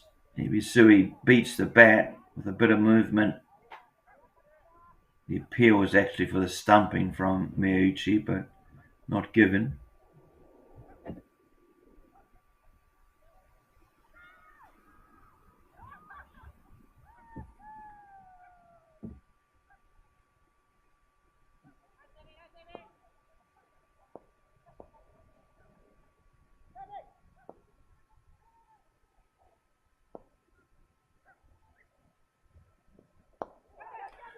It's a bit aerial and put down, hard luck. Would have been a great catch from Kubota. When just going to drive it was Panua, but he got it a bit aerial and Kohe Kubota cover there, almost grasped a stunner. This is short and wide and it's been bashed by Panua down to long off. 2 runs will be taken. And that will end the Ibisui's over. He's bowled 2 now, been a bit expensive. He's gone for the 17 runs. 2 overs remain in the MIB power play. Made a pretty good start though. They're just going under 8 and over.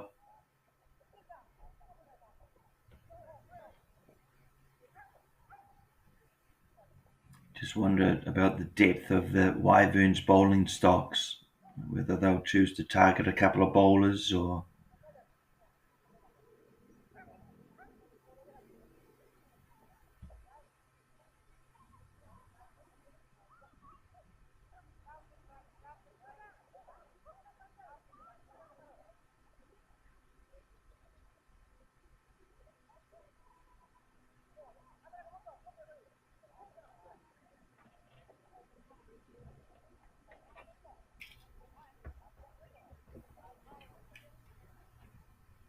both teams in pretty similar position after the 4 overs.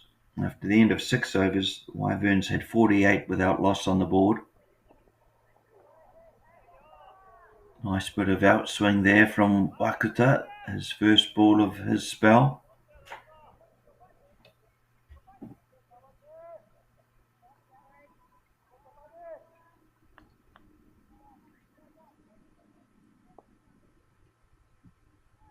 Yusuke Wakuta did a great job with the bat. How about the ball? Cameraman just lost that for a sec, but it's gone for 4 runs out into the third man or behind backward point region. Played for the shot. Did Balmer purposely? He enjoys that region, big part of his game, giving himself room to what was a pretty straight ball, but good enough just to lift it over point and backward point for 4 runs. This time goes over the cover and goes all the way for 6 runs. Beautiful shot. That'll look good on the highlights. Saurav Bolmick. Let's have a look here. Just clears the front leg and wallops it over the cover. You see it landing there. Looks like a women's game going on ground 2 today. Maybe a mixed game, but the ball not landing too far from the ground 2 fielders. Wonderful shot. Catapulted. Balmick's figures now he's 20 off 13. This time angry with himself that he misses out on another sort of a wideish ball from Wakuta. someone with that sort of hitting power or preference. He wants to be honing in on his perhaps leg pad, leg stump, full. Don't give him any room to play that type of shot. This time, it's in a place that he prefers.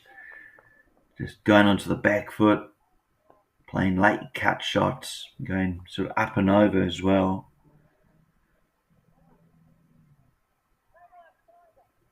Final ball here for Wakuta.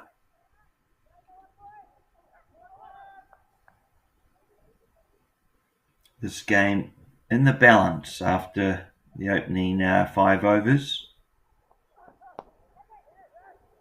Over covers, desperate dives from both fielders, but batter too good. Panwa puts it through the gap for 4 runs. It's a great start from these two, just as we saw in the Wyverns innings. The top two are doing a really good job in setting a foundation.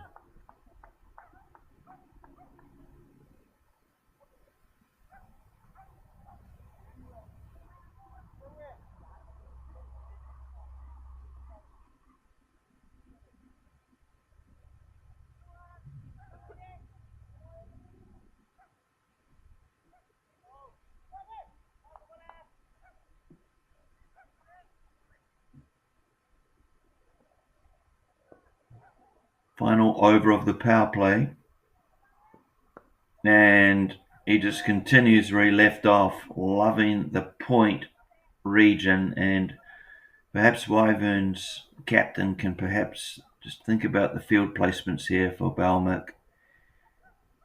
The majority of his runs, or 25 of them, have come from this area. Over point, backward point, third man. Big part of his game, and he plays it well. He's executed some lovely shots. Hasn't really been the result of bad bowling. Oh, this time it's getting a bit cute there, and almost losing his wicket as a result. Just stepping well across to the offside, looking to open up fine leg behind square, but gets himself into a bit of a tangle. The dot ball's the result.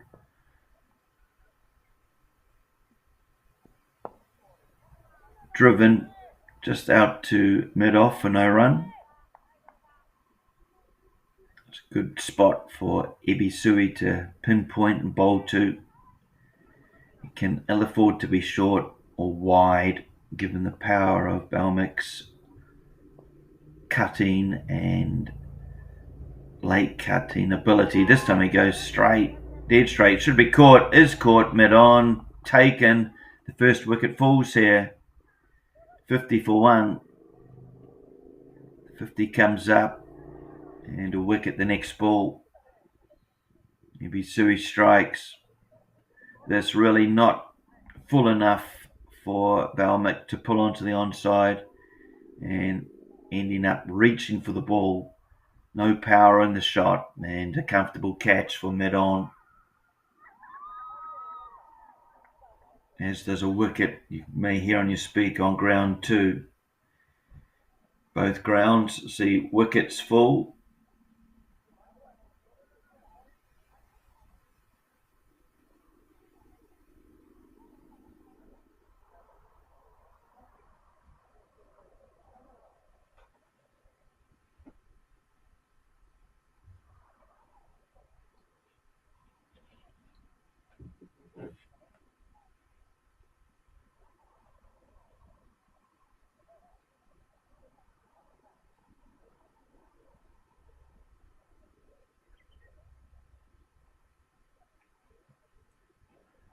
So very similar to Wyverns innings really. Their first wicket fell with 58 runs on the board.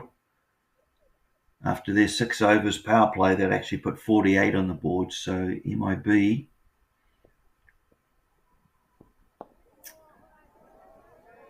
are ahead by mere millimetres. This game truly in the balance for both teams.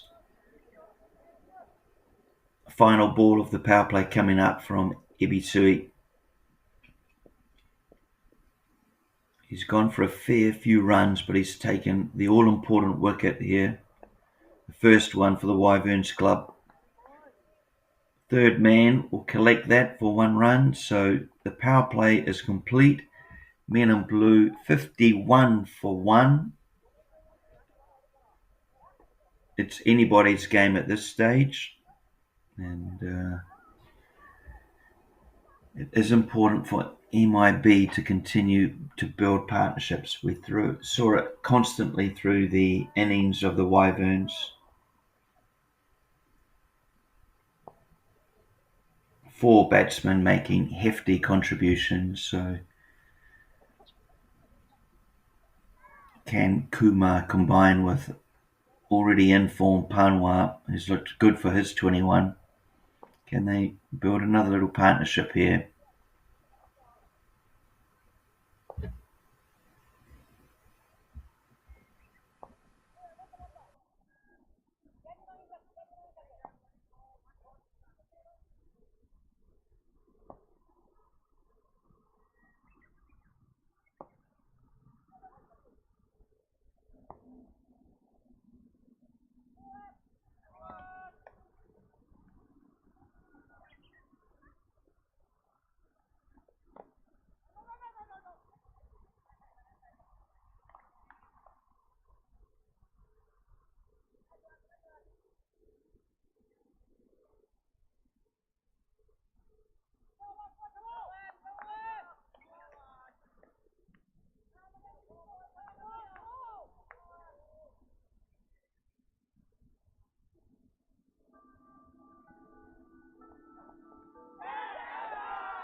Sorry, I may have been just off air for a moment there, but just recapping that over from Wakuta. Took the wicket of Kumar, of course. Then we saw another lovely shot from Panwa. He's played some beautiful shots out there today as Panwa. 25 of 17 now. This is his partner, Darajia. Panwa, can he lead his team to this chase of 168? Bit of sun popping through the overcast day here in Sano. It's around 22 degrees. It's been mostly overcast for the whole day. Oh, got that bottom edge of the bat, the toe end of the bat, but misses, fortunate enough in missing the stumps. Keeper unable to get to it, so they jogged through for a single.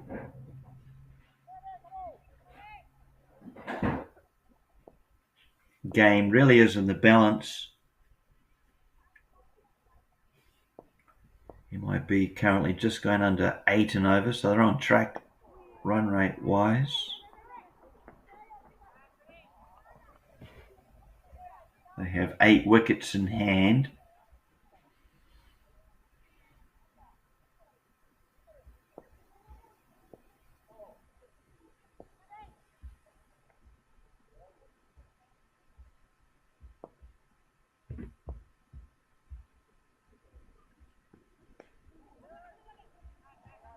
Just cut out to point. Who's in close there, so no inclination of taking a run. It's been a good over, this one from Ebisui. Just the one coming off it. Can he finish well? Men in blue need to keep moving along. That run rate climbs with each dot ball. Slashed at really, and will be caught at gully or short third man. Short third man takes it comfortably. Good catch in the end. We'll catch, I'll try and update you on who that was, but Ebisui rewarded, just bowling a little bit of outswing. The third wicket falls for MIB, and well,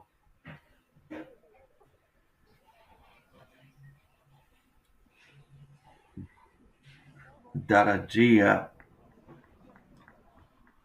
will have to depart.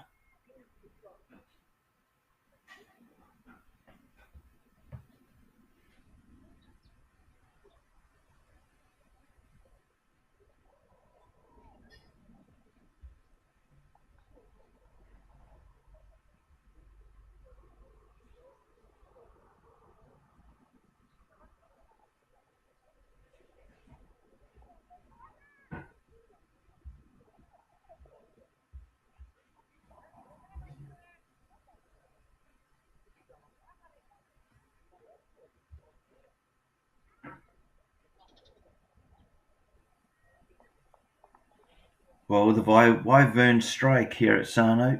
They've taken their third wicket. It's 57 for 3 now. And the last remaining ball of this over, the 8th, is a dot. Sridhanka, the new batter, to the crease.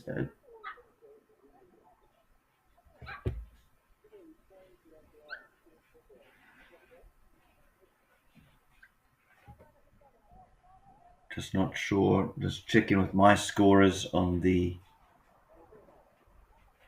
correct 2 batsmen out there. I thought it was Darajia who was out caught. Therefore, Panwa remains. As long as Panwa remains, so there's hope for MIB in chasing down this big score, or reasonable score of 168.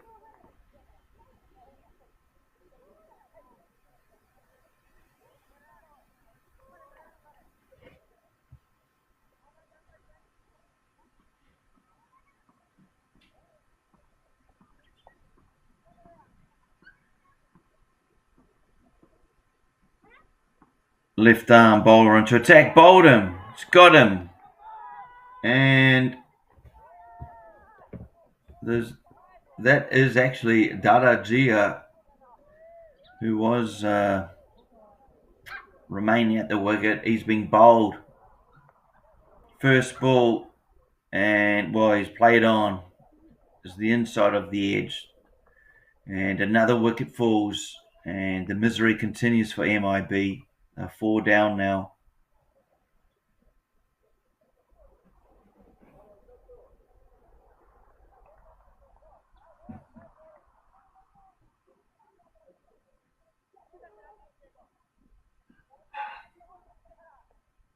So earlier on, previous over, Panwa was out caught. His 25 coming from just 20 balls. He gave his team a good contribution, a good start. But we've just seen Daragia on the first ball of the 9th over fall as well. So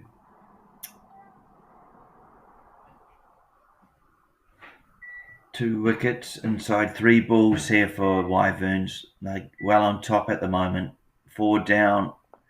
And the incoming batsman, I'll just have to keep an eye out who that is. It looks to be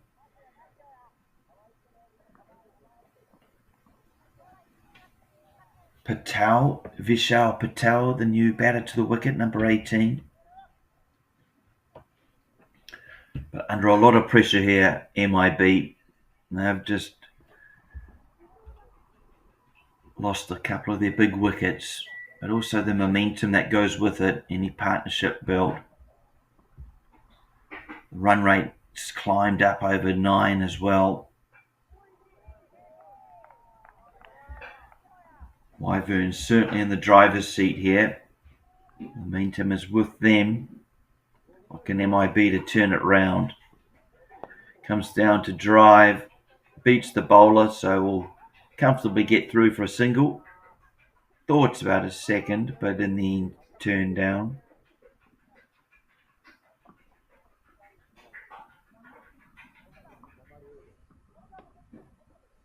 Honka gets off the mark of that shot. Both batters new to the wicket. Advantage to the Wyverns.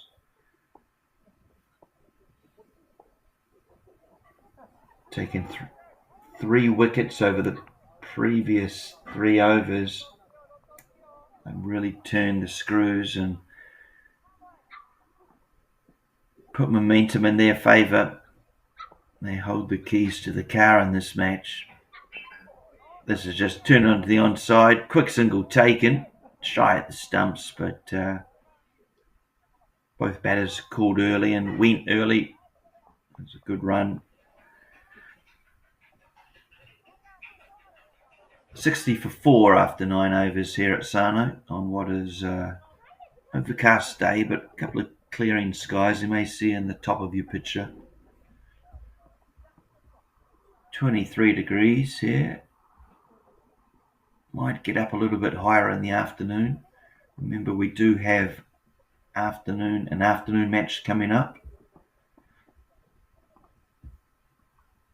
That will start at 2 o'clock, just under 2 hours away from now.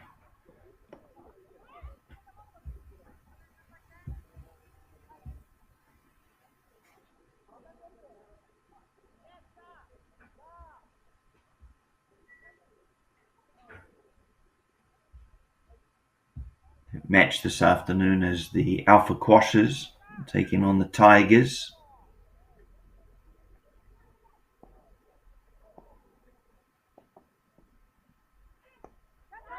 Huge shot, 6, and that is big. That is worth every bit of the 6 awarded. Let's just have a look at the replay here. Patel just climbs into it, clears the front foot, just keeps his head down and nails it. Geez, that's big. That's cameraman unable to pick up the ball, but I believe it'll be a small delay in the game here. It may have travelled over the fence into the jungle area as part of the riverbed down there adjacent to the ground here. It's a wonderful shot from Patel. Only been at the wicket for 4 balls, but he certainly gave a tough introduction to Rahul Khanna bowling just that first ball. What will Khanna do to come back after that? Uses his feet to come down the wicket and turn him onto the onside, does Patel.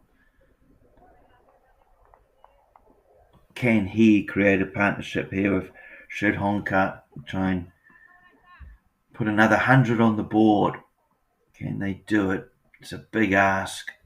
That run rate getting up towards 10, so a welcome boundary, a welcome 6 for the men in blue. A swipe and a miss.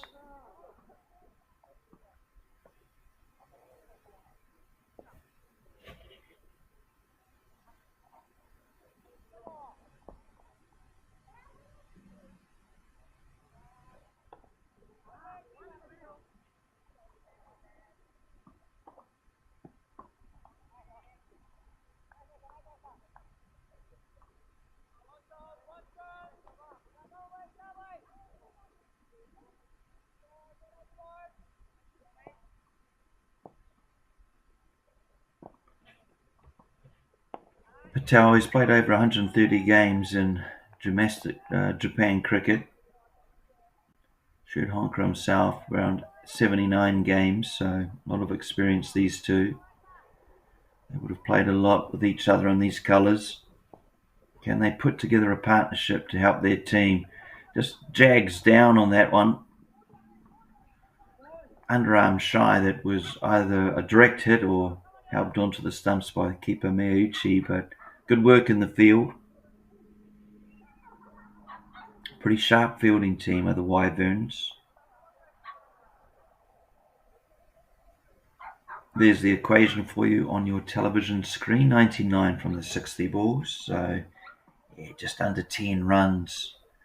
They need a few boundaries to MIB, perhaps a big over, somewhere around 15, 16 runs, just to bring that required run rate down to some respectability.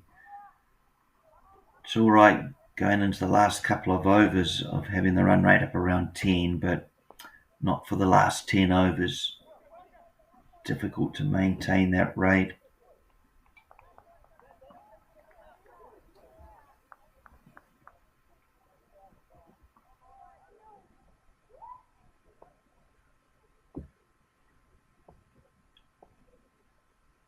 Vishal Patel hits out towards cover region, will be caught in the outfield.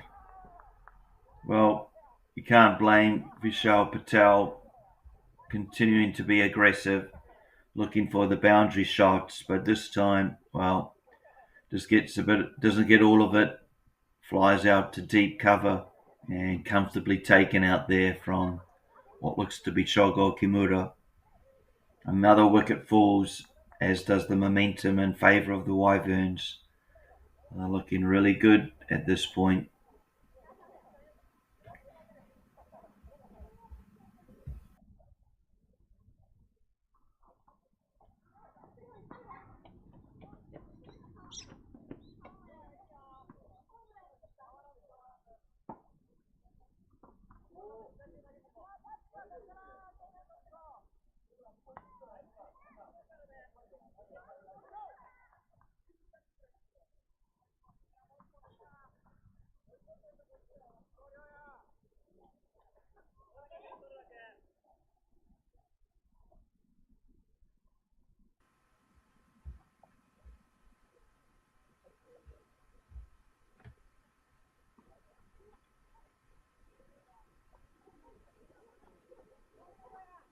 So Masaoka doing a great job for his team here.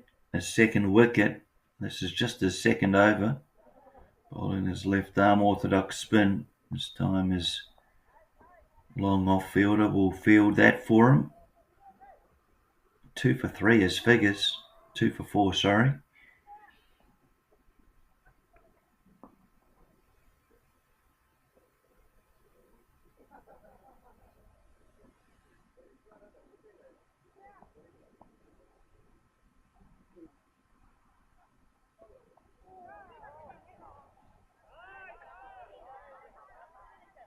The dot ball from Masaoka.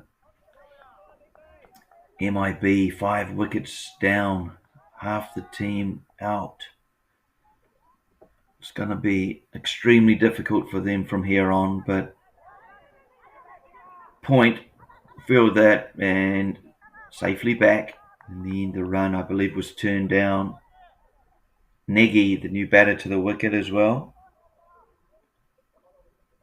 Bowled a couple of impressive overs up the top of the innings, did Negi.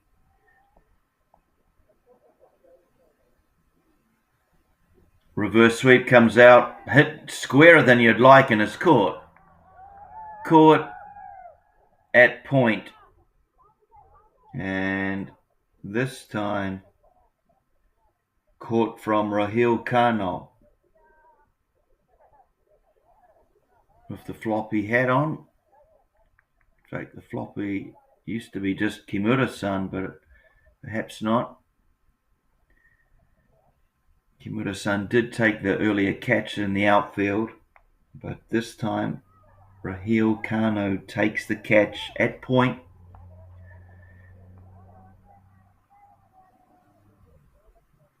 And Sridhanka has to return to the pavilion. I can understand the reverse sweep coming out. It's just that he got it too square. He needed to hit it a lot finer. In the end, he hit it pretty much down the throat of Khanna. 6 down now.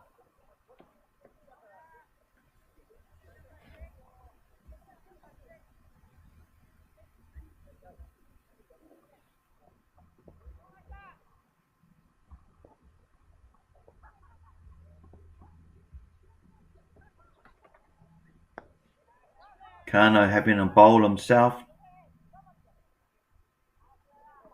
And really have the foot on the throats of the MIB team. MIB will really, the win may not be attainable, but run rates become important. So you don't want to get bowled out cheaply for 80 or 90 odd runs and lose by 80 runs. That's going to hurt you in terms of the run rate. This competition is 6 games, each group consisting of 7 teams. Driven past Khanna, driven straight, long off will field it in the form of Kohei Kubota.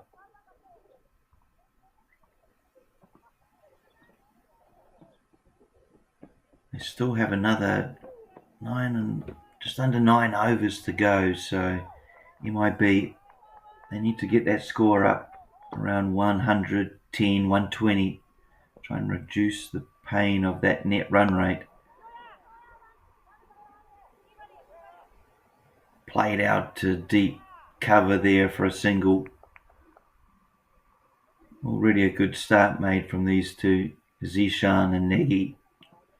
Not playing any expansive shots, any risky shots. They've just knocked it round for singles. Every run will help the cause. This time aerial and cover, unable to catch it. Just a little bit wide of cover. But just as I'd said, they're playing risk-free. Well, we see an aerial shot. I think final ball of the over from Khanna and through to the keeper's gloves. End of the over, 75 for 6. 8 remaining here at Sano.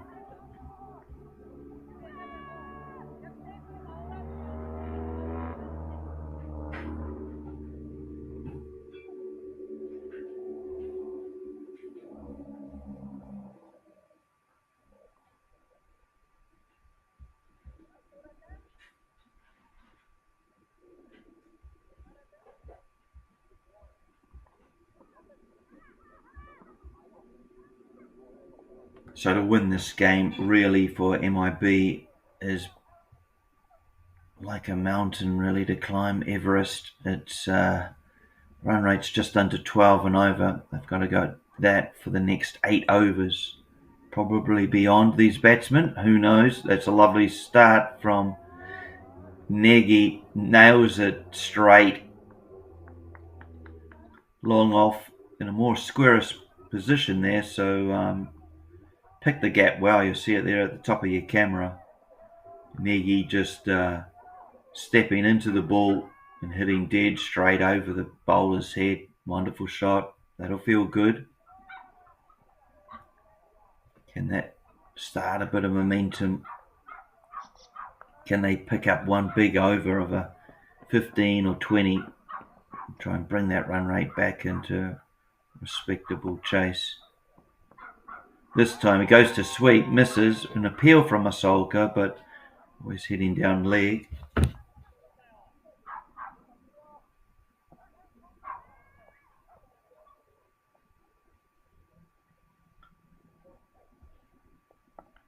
Just cut, but cramped for room really, so Kano out there restricts the run. I should mention the good work being done here from Chris Bain and Adam Burrs. Chris and Adam, both experienced long-time umpires here in Japan cricket, dedicate a lot of their time to the game and doing a good job at officiating.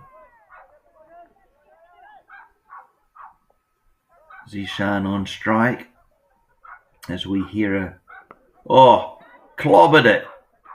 Clobbers it for 6. Beautiful shot.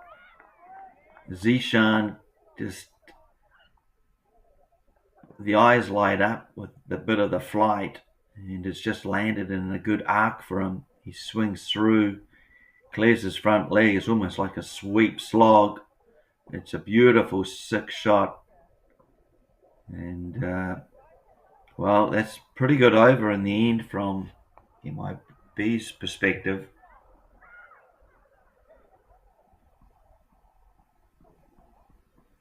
"11 runs from it.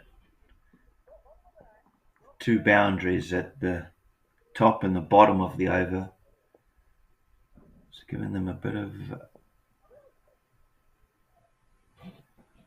impetus into the innings. Can they continue? They'll need to keep going. Hit straight, long, cries of catch, but it's 6 runs. It's another beautiful shot. And wow, well, these two can certainly bat. Nagy this time climbing into a fully pitched ball. He's just got it on the half volley through use of skipping down the wicket. So he actually created the momentum and created the half volley from use of his feet. It's a wonderful start to the over for MIB. 6 runs. This time he climbs into it, but it's along the ground. Realising he wasn't able to get it in quite the position. It was a low full toss in the end.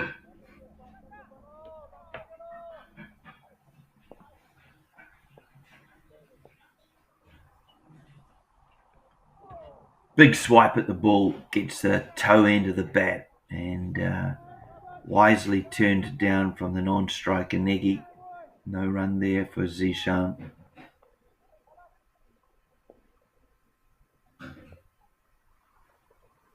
Kano into his 3rd over. Gives himself room this time, opens up onside and smacks it for 4. Good thinking cricket from Zishan.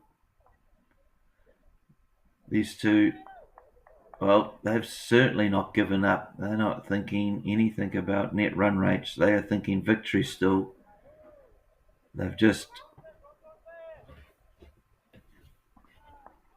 played these last couple of overs well. They are eyeing up space in the field, the outfield, thinking where can they get boundary balls from. The previous ball, Zishan saw it was fine leg area. Not afraid to move around the wicket, and that's the sign of a busy batsman or perhaps a modern batsman, T20. This time swats it out onto onside, and because he hit it so flat, bounced before Kimura-san fielded it. The bullet arm comes back, but is backed up by the Wyverns fielder. Into the over 14 gone. 98 for 6.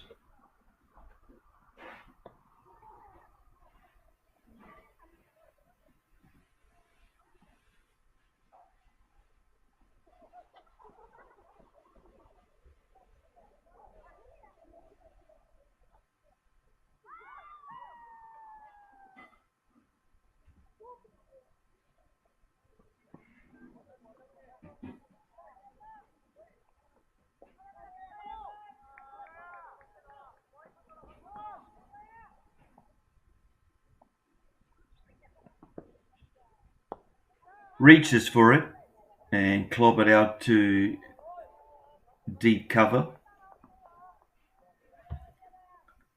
So at the same stage, the Wyverns after 14 overs were 98 runs, but just for the one wicket. So in stark contrast, MIB, well, they're ahead on the runs scoreboard, but it's the wickets down that will be the major concern for them. 6 down, so can ill afford to lose 1 or 2 in these next 2 to 3 overs. And 6 runs, well, that helps the cause.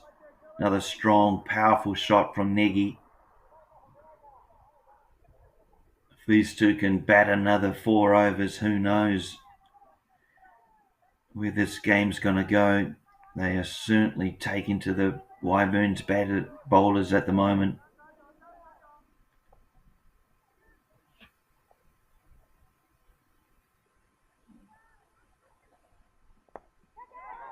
Chance cry of a catch, but falling safely and going for 4 runs. The boundaries continue here at Sano, and to the cries of joy from the teammates, MIB. This is it. Just see the replay there, coming down the wicket and just clobbering it over the cover region. This is entertaining stuff from these two, especially from Nagy. His 26 has come from 11 balls. This time, just onto the back foot, playing it risk-free out to long on for another single. 12 already off the over, just the 1 ball remaining.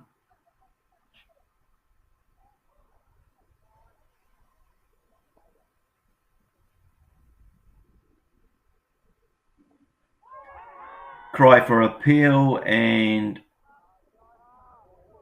turn down, give a nod out, and end of the over. 15 gone here at Sano.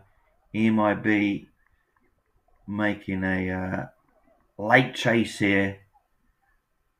58 required from 30 balls. Game still in the balance, especially while these two are at the crease, batting beautifully.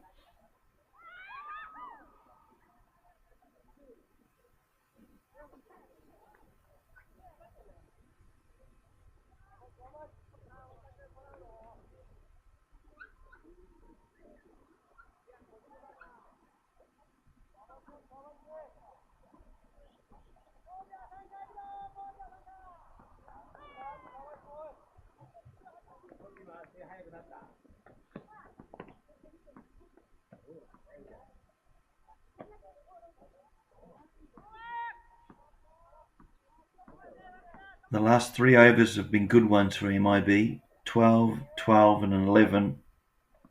They've certainly just kept that run rate required just under that 12 mark, so it's still possible. You go into the last over requiring 11 or 12, well, game on.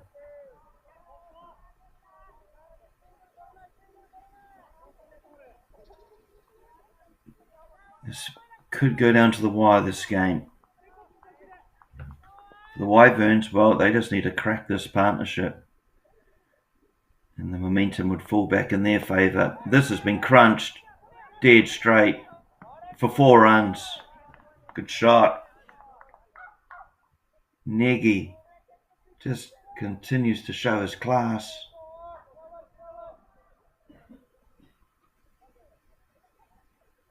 replay here. He's a big, powerful player. And he just times that beautifully for 4 runs. He's a real threat to the team, for the Wyvern team. This time it's been short, crunch, chance perhaps for mid-wicket to come around. No, put down. Abdullah enough, he got a hand to it. But had to do some work in terms of running 10 metres to get to it. Perhaps overrun it. In the end, it could be really costly. Nagy doing some real damage. 32 or 15. Zishan back on strike. A little less destructive, but playing a good role in supporting Nagy. Bringing him back on strike with another single.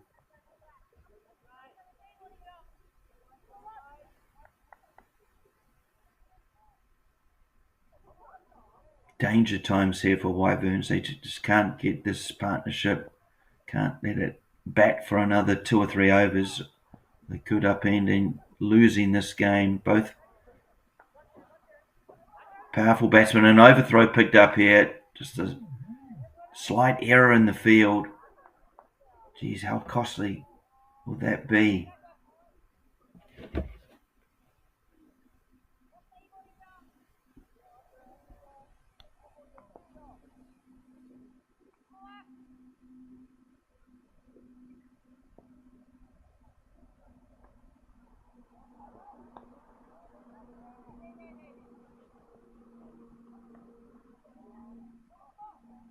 So, the end of the Wakuta over, his third gone, 1 for 25, his figures.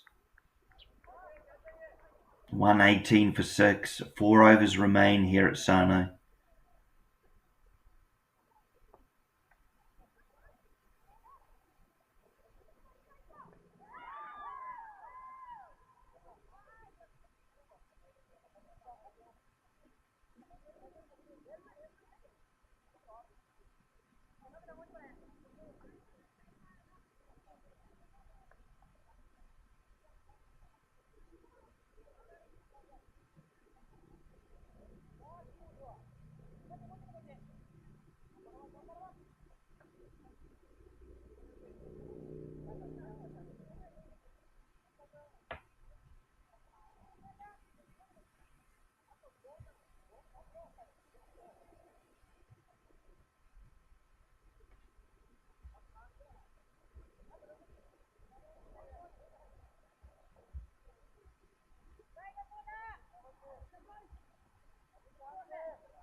Just repeating this afternoon's game to get underway at 2 o'clock. Alpha Quash is taking on the Tigers.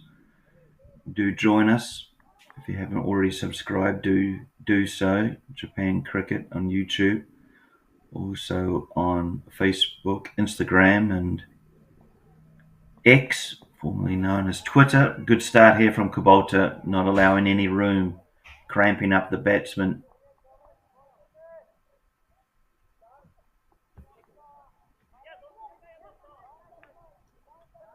This game into the final quarter, the final end.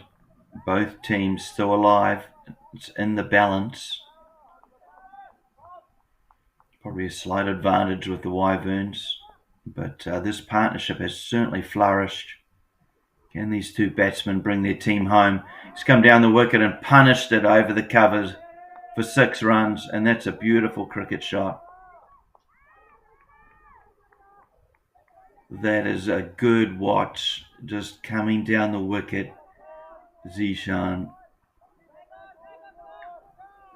playing a punishing shot, using the pace of Kubota, punishing the ball over the cover region. And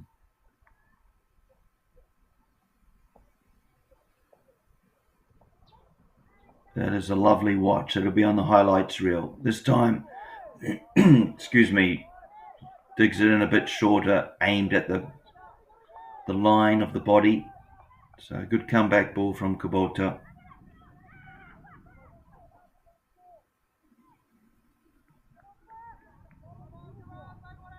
Just over 12 runs needed per over for the MIB. They'll be looking for boundaries. This time takes the pace off the ball and manages to foil the batter. Well bowled. Kubota was down leg side too, so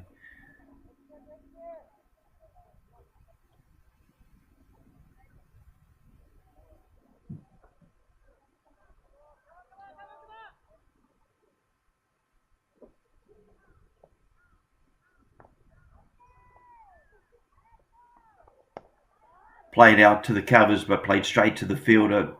They do scamper through for a single. Direct hit, he would have been short, but Zishan happy to take on that risk in the context of the game.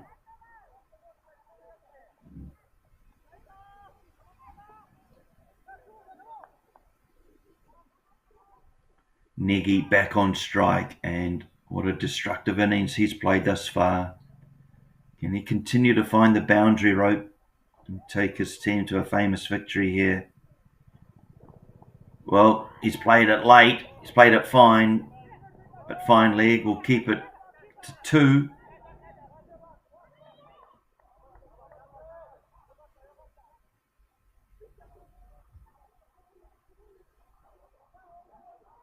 Nine runs coming off the over, so slight advantage to Wyverns. Anything they can keep under the required 12, but game's still on. It's going to be exciting final 3 overs here at Sano. The ground just becoming brighter and brighter as the clouds part. Perfect day of cricket. It's 23 degrees.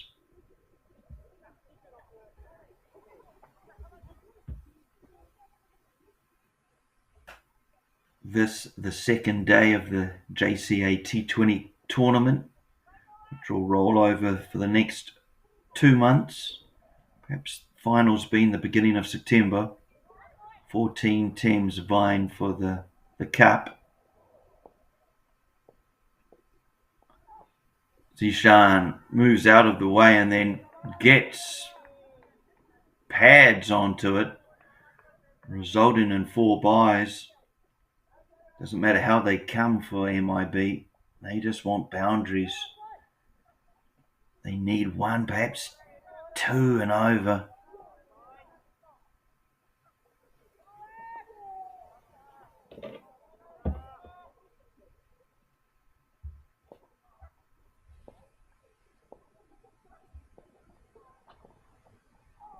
This time it's clonked over mid-wicket, but fielder out there from Shogo Kimura. Just 1 taken, could not find the boundary. But 5 off the first 2 balls.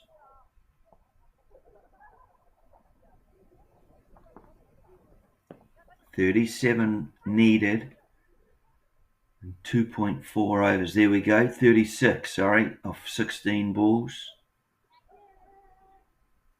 Can Negi find the boundary again for his team? A big swing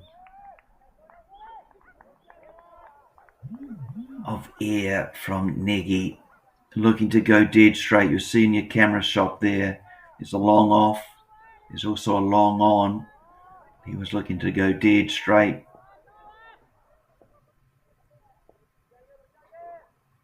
$36 off 15 now. Negi gets a full toss on leg and swats it away for 4 runs. He can't bowl there. Just strain down leg and a costly result. Negi playing a fabulous innings there for his team. They seemed well out of it around the 11th, 12th over point. They just lost a bundle of the wickets and the run rate kept climbing and climbing. But these two, since they've come together, wow, they've turned the game around and they're in sight of the victory line. They'll still need to execute boundaries, but heading towards an exciting finish here.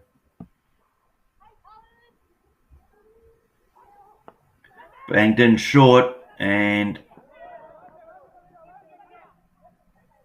Shogo Kimura restricting that just to 2 runs. 11 off it, and 1 ball remains.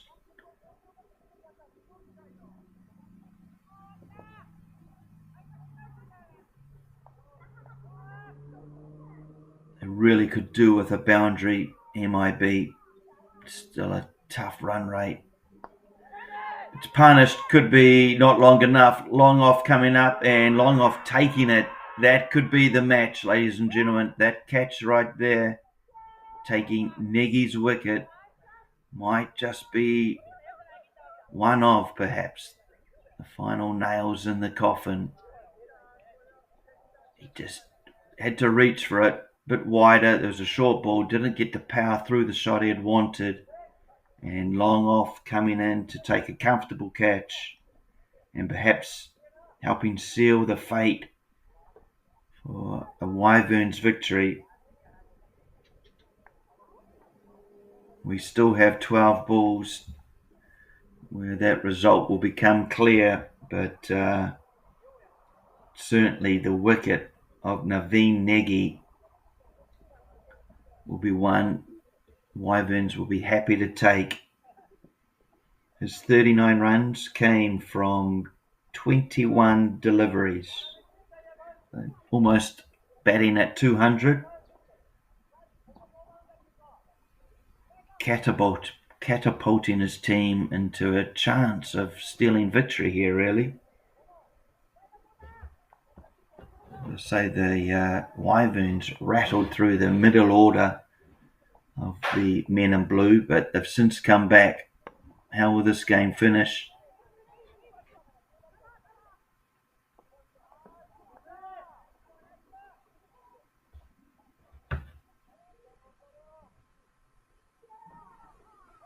Mishra is the new batter for the MIB team. Can he be a hero? Can he feed the strike to Zishan? Can Zishan get them across the line? Kubota bowls in a good full ball directed at middle stump. Building up some good paces, Kubota from the mountain end.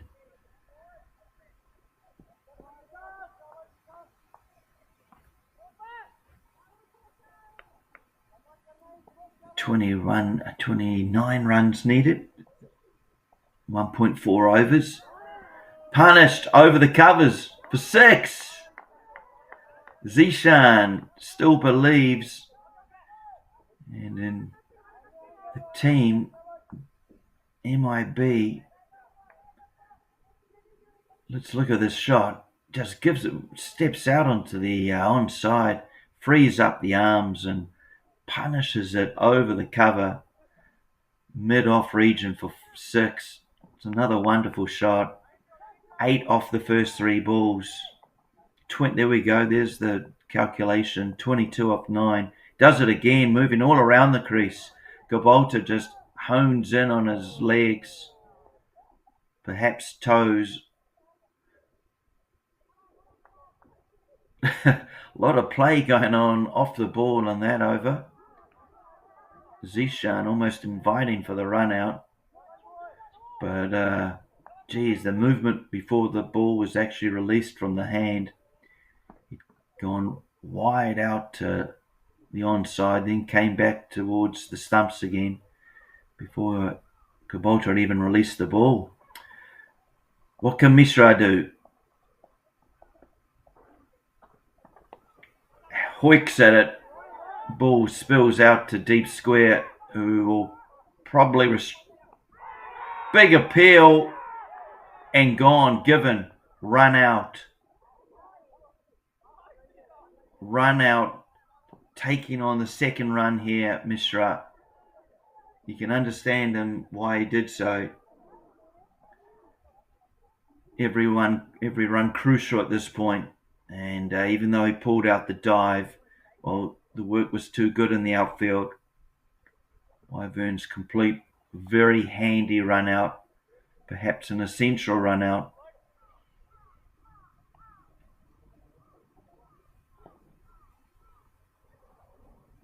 Number 10 will come out for MIB under a fair bit of pressure. Perhaps for them, The good thing is that Zishan will be on strike. Perhaps falls on his shoulders to try and get the team up to what would be a pretty famous victory from this point. It's a pretty good chase to get to 168, but when they lost a clump of wickets from 3 down to sort of 6, 7, they really never looked a chance. So Zishan and Negi, well, they've given them belief. They've given them at least a shot at the chance. 7 balls remain, 20 runs.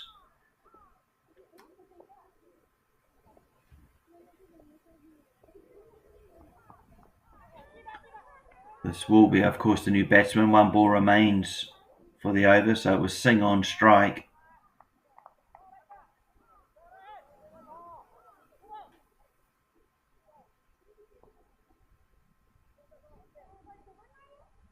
Number 42 is Vivek Singh for MIB.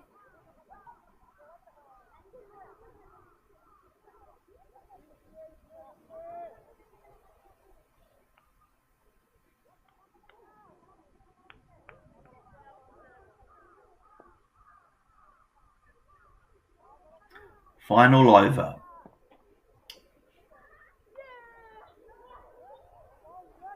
What can MIB do?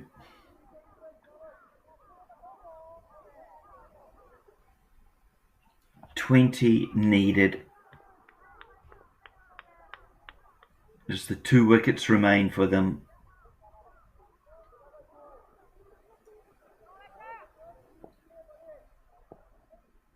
Singh on strike, the new batter, and they're almost sacrificing. They are sacrificing Singh's wicket here and giving them perhaps the best chance to win the game by having Zishan on strike. It was a comedy of errors, really, but you can understand Zishan's thinking. And then Singh has to walk off. The 9th wicket falls.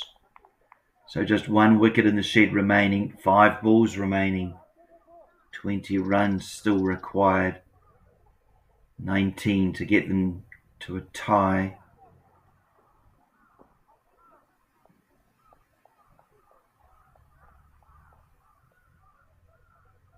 Zishan perhaps selling his partner down the river somewhat.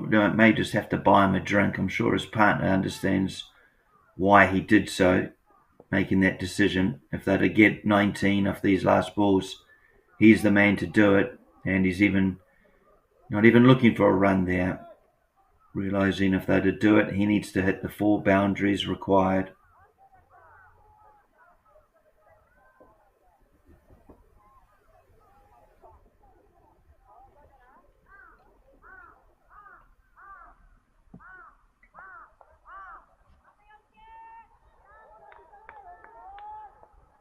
It's Rahul Kano bowling the death over for his team, and he's purposely aiming just to bowl a wide, almost Yorker length, just allowing Zishan to crank the bowler out to the mid-wicket region.